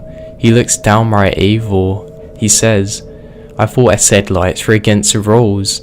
He snarls, his voice reverting back to the deep growl one. Now from across the house, I hear Danny's grandpa, Laurie, yell and flip that the circuit board just went back on. Danny flies into a rage. He starts thrashing wildly while yelling, "You broke the rules," over and over again. Sarah and I move forward to pin him down and restrain him once again when he suddenly stops flailing. There's a toxic pause before I hear him whisper in a barely audible voice, "Now I'm gonna break something." And then his body starts contorting in the most unnatural way that I've ever seen. He then twisted and twisted, and it put massive amounts of stress and strain onto his left shoulder, as if he were trying to pry himself out of the other restraint. It then clicked to us exactly what he was trying to do. Sarah and I jumped on him, trying desperately to hold him down. I'm not ashamed to say that by this point I started crying. Sarah and I struggled to stop his twisting body from winding any further, but to no avail. I'm 5'7" and 130 pounds. I'm by no means a pushover, and Sarah was only a little smaller than me, but as we were trying our hardest to push him down, we were both crying, and at this point we realised we couldn't do anything. The one thing about all of this that I will never forget the rest of my life, Danny's left shoulder suddenly caves in, retching downwards into the socket with a sickening, unmistakable pop, and just like that, he was back. The thing left him to feel the pain of the shoulder that he'd literally just dislocated. I've never heard another human scream like that. I doubt I ever will. So, this is where I'll stop. I had many stories, but I just wanted to broad stroke the most terrifying and traumatizing of events that took place. I'm not asking anyone to believe me, but I thought that others might find this story interesting. This world is full of both darkness and light.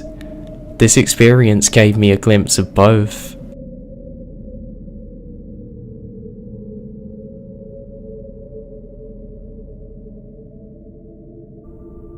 A year ago, me and my husband bought an old house in the northern part of our country. It is an old farmhouse with the previous residents completely redoing it. There is a large piece of land which was used as an agricultural spot for animals and fruit trees. This plot is more and more transformed into a garden by former residents. A part of the garden is a vegetable garden. I love this garden so much. I lived in the city and had no real talent for plants, but last year I learned a lot about growing vegetables, flowers, and herbs. I love to grow my own vegetables. They taste so much better. In front of our house is a road. One side is toward the center of the village and the other to the next village. The road leads through a piece of nature. It is a big old house with a large garden. It has a lot of windows, sunlight, and warm feel to it. I feel really good, peaceful, and comfortable in our new home. It is big because the former stables are drawn into the house. Our bedroom is the upper part of the old stable. There are windows, and the view is great. My husband and I were in love with the house, and I still love it. My husband not so much. He feels watched in the garden, especially at night, and during the day he gets a strange feeling in the garden. In the evening, and sometimes in the daytime, he pulls the curtains closed in the rooms with the windows to the garden. In summer, he does not like to sit in the garden. The terrace in front of our house is okay, but not the second terrace. And the other part of the garden, this is unfortunate, because the terrace has a fireplace. He will go, but he cannot relax. I teased him often and said that he acted like a little child. I feel wonderful in the garden, and I have no problems with it. I never really believed him until we got a new job. This new job asked him that he must travel sometimes and stay in hotels. These nights when I am alone, I always wake up because of the sound of snoring. I open my eyes and there's a creature laying next to me, asleep, snoring. Sometimes with his back to me, sometimes on the back, and sometimes on his stomach. Once he woke up, smiled at me sleepily, and went to sleep. He does not cause me any harm, except wake me up in the morning. He has green skin, black lips, and large pointed ears, and long black hair. Sometimes it is bound and sometimes it is braided, and sometimes stuck together with many golden clips. His hands are like an animal. He dressed in a white shirt and black pants, and his posture was average. The one time he woke up, I saw all black eyes with no whites, and he smiled yellow sharp teeth. I can see this because I always sleep with the lights on when I'm alone. I never like the dark. Normally I fall asleep again because I'm very tired. I feel spooky but no fear. I do not want to tell my husband because I don't want to frighten him, and I'm sure that he will sell the house. I want to know for sure that it's not a dream, but if I tell him, I'm not sure what he'll do. I hope you can help me. I don't want to lose my house.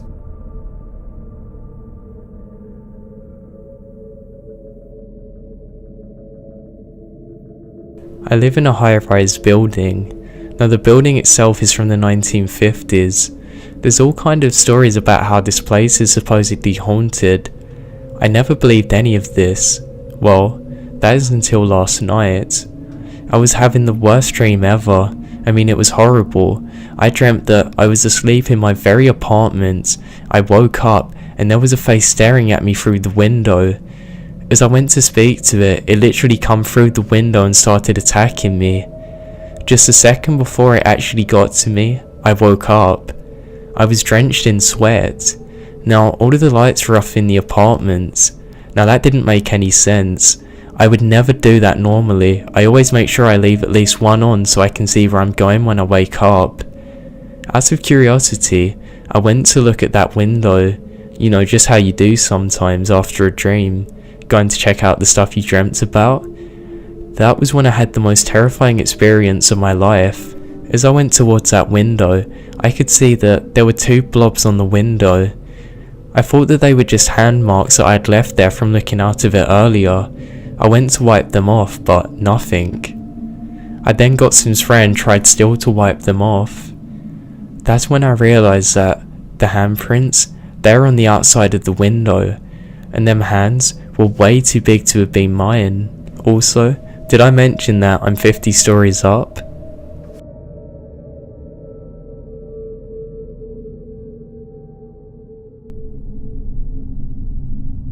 A bit of background first.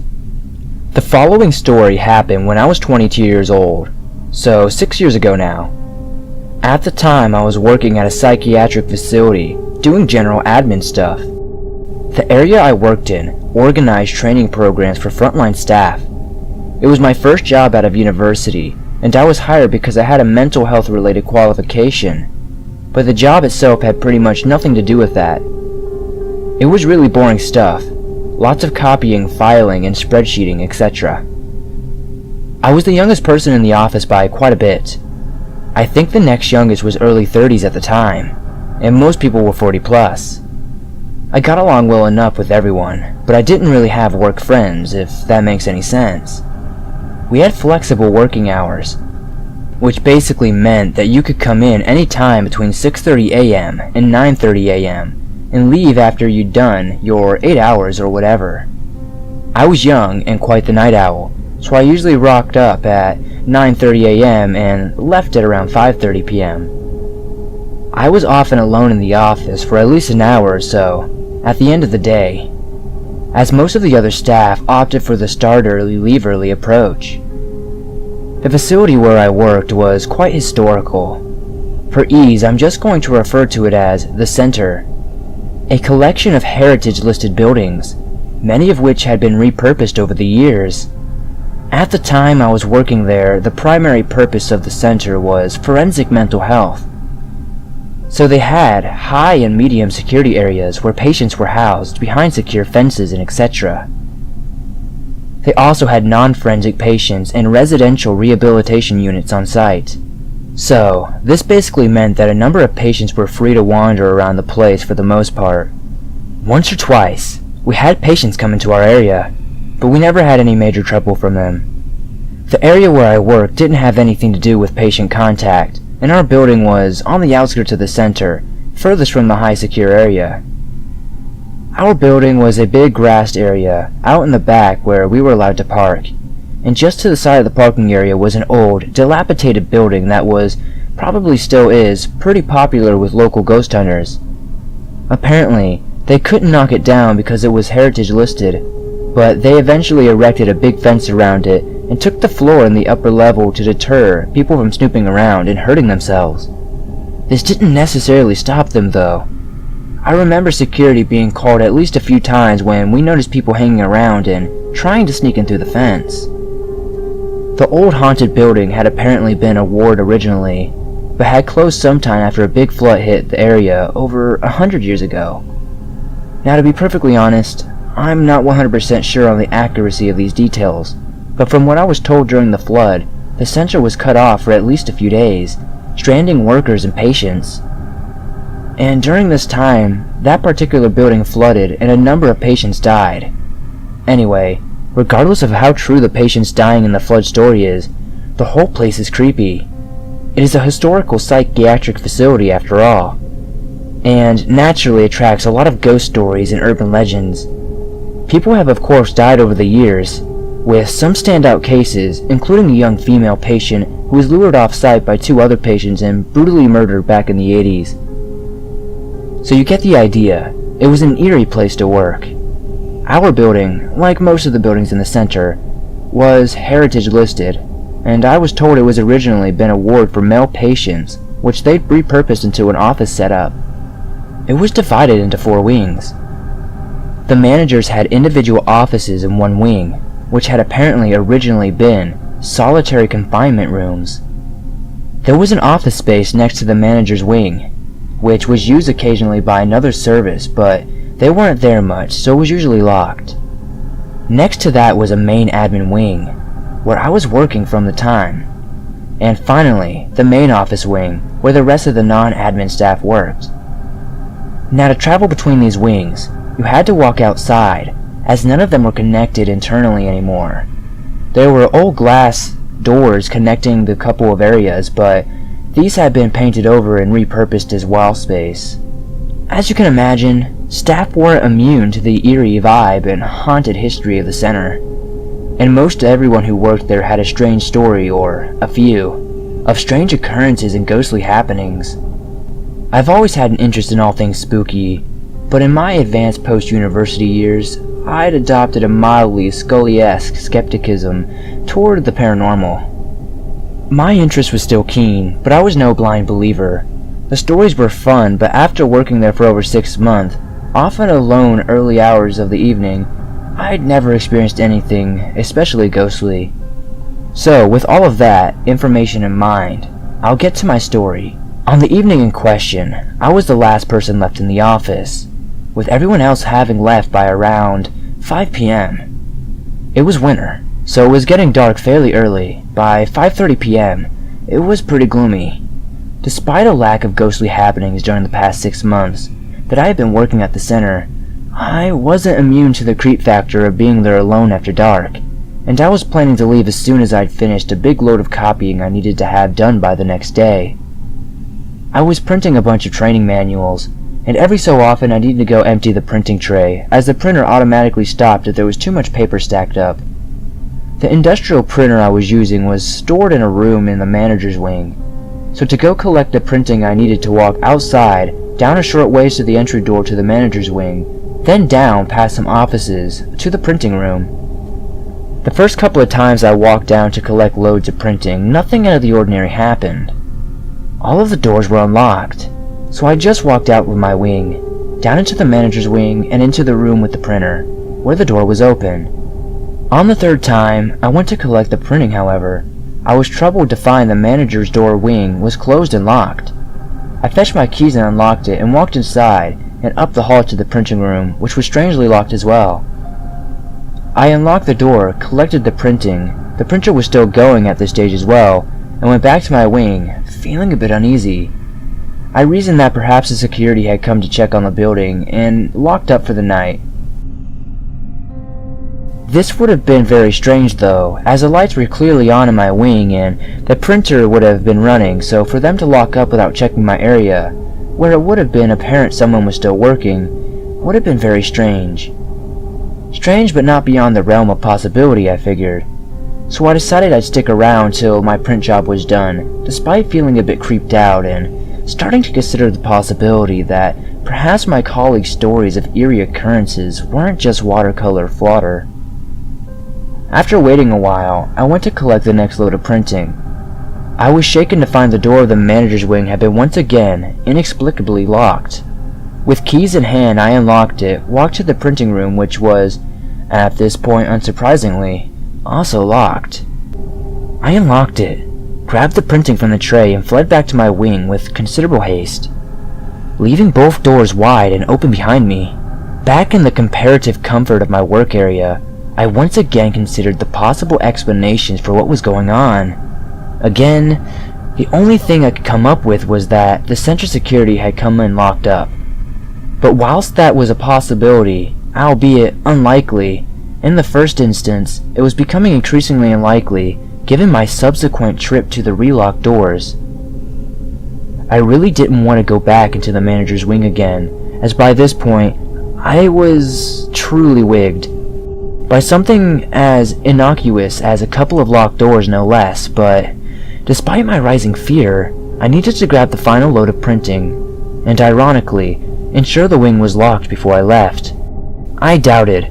I was scared of spontaneously locking the door.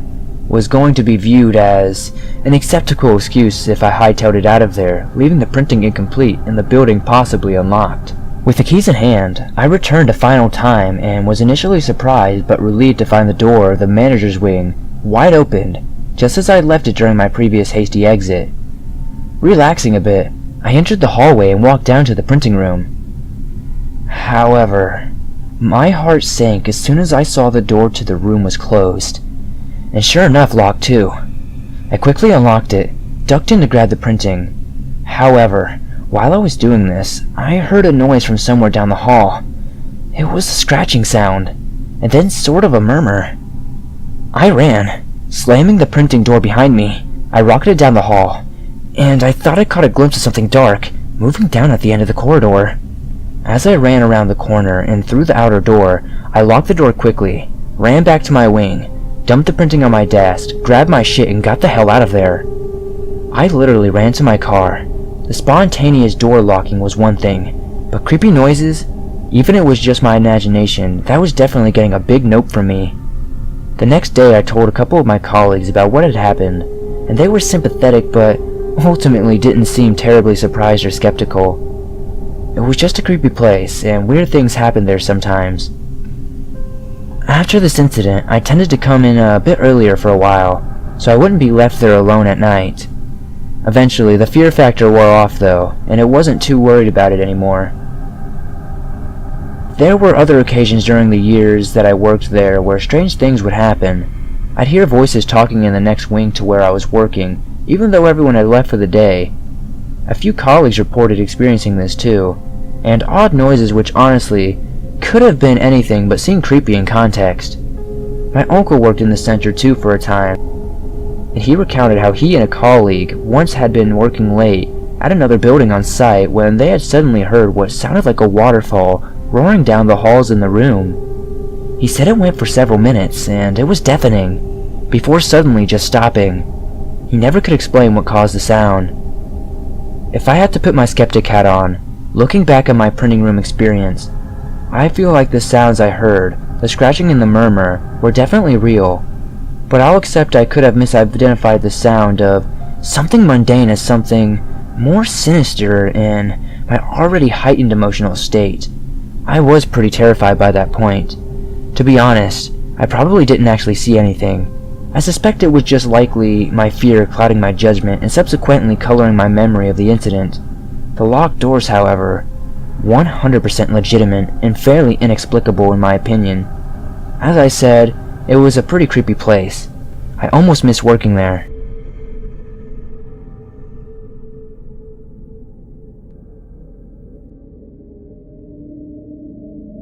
It's almost 5 in the morning right now. I am wide awake. It's the most wide awake I've ever been. I'm an atheist and don't believe in any of this, but what I saw has truly grabbed my attention and chilled me to the bone. I was having a completely random dream. I then woke up, staring at my sliding closet door. The moment I woke up, the closet door slid open, as quietly and smoothly as it possibly could. I jumped out of bed and yelled, "Hey!" turned the lights on. Nothing. I turned on the lights throughout my apartment. My doors are locked. Everything is normal. I then looked in the closet and there was nothing. I slid the doors open to see if it was a gust of wind, but nothing of the sort was there. It actually made some creaking sounds when I opened it and closed it.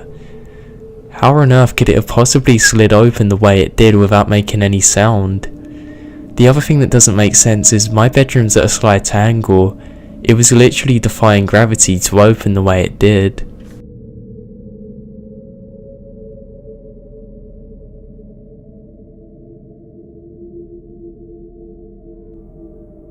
During my senior year of high school, I would normally sleep real late into the night. Since my room was on the second floor, it provided me with the privacy I needed, without anyone disturbing my conversations.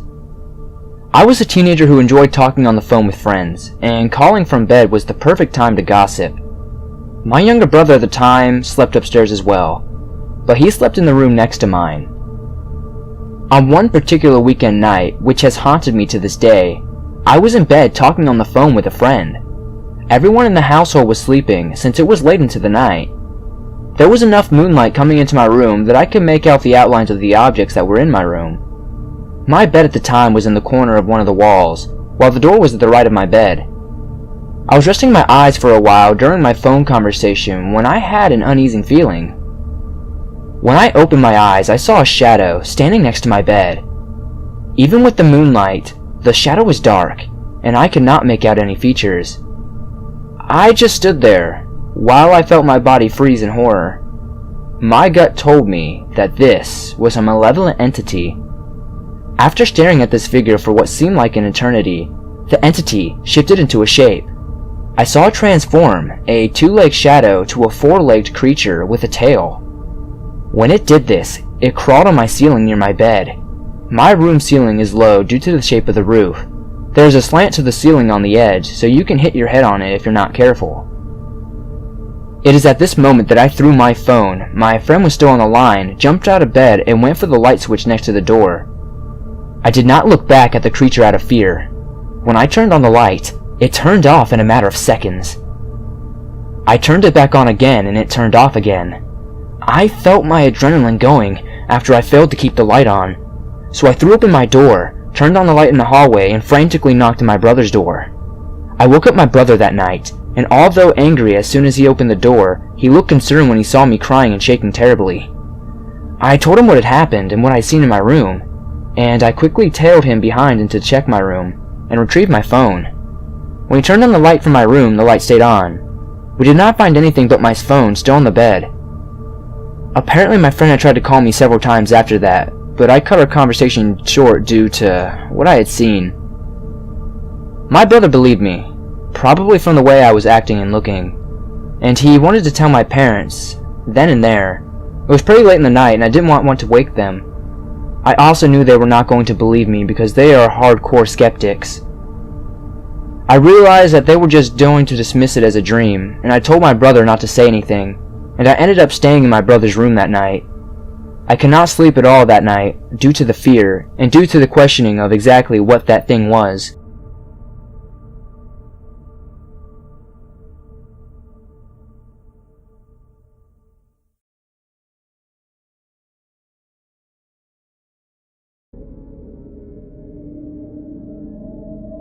Hello everyone, this is a story from my grandmother from when she was younger in the late 60s.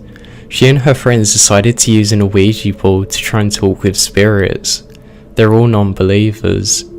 So they got ready and all three of them put their hands on the move-in thing. They then asked, "Who's there?" And the piece then started moving. Then my grandmother said that she let go and told her friend, "Hey, stop moving it, it's so obvious." And her friend said, "I'm not moving it, you are." And they tried again. This time, they asked it, "Who's there?" And the same thing happened. My grandma told me that she felt terrified. She said she really didn't know what to believe now, and instead of a name, the board spelled out a phone number, and my grandma was freaked out. None of them dared to call it. They asked, "Whose number is this?" Then it started to move once again, and this time it spelled out, "Call this number and tell Joseph not to travel tomorrow." My grandmother and her friends were horrified by this because none of them knew a Joseph, so they tried calling the number, no answer, again, no answer, so they all decided to go home and call it a night. None of them called, but my grandma did the next morning at around 8 AM. She called and there was a woman. My grandma said, "Hello, can I speak to Joseph?" And the woman said, "He's not here right now, he went to work. Who is this?" My grandma explained the situation and the woman said, "Oh my god, I'll call you back when I've told him." The next day, the woman called up again and was crying. Her husband Joseph died on the way to his work in a car accident that sent him plummeting off a bridge into a river. My grandmother was deeply saddened by hearing this. She vowed never to use an Ouija board again.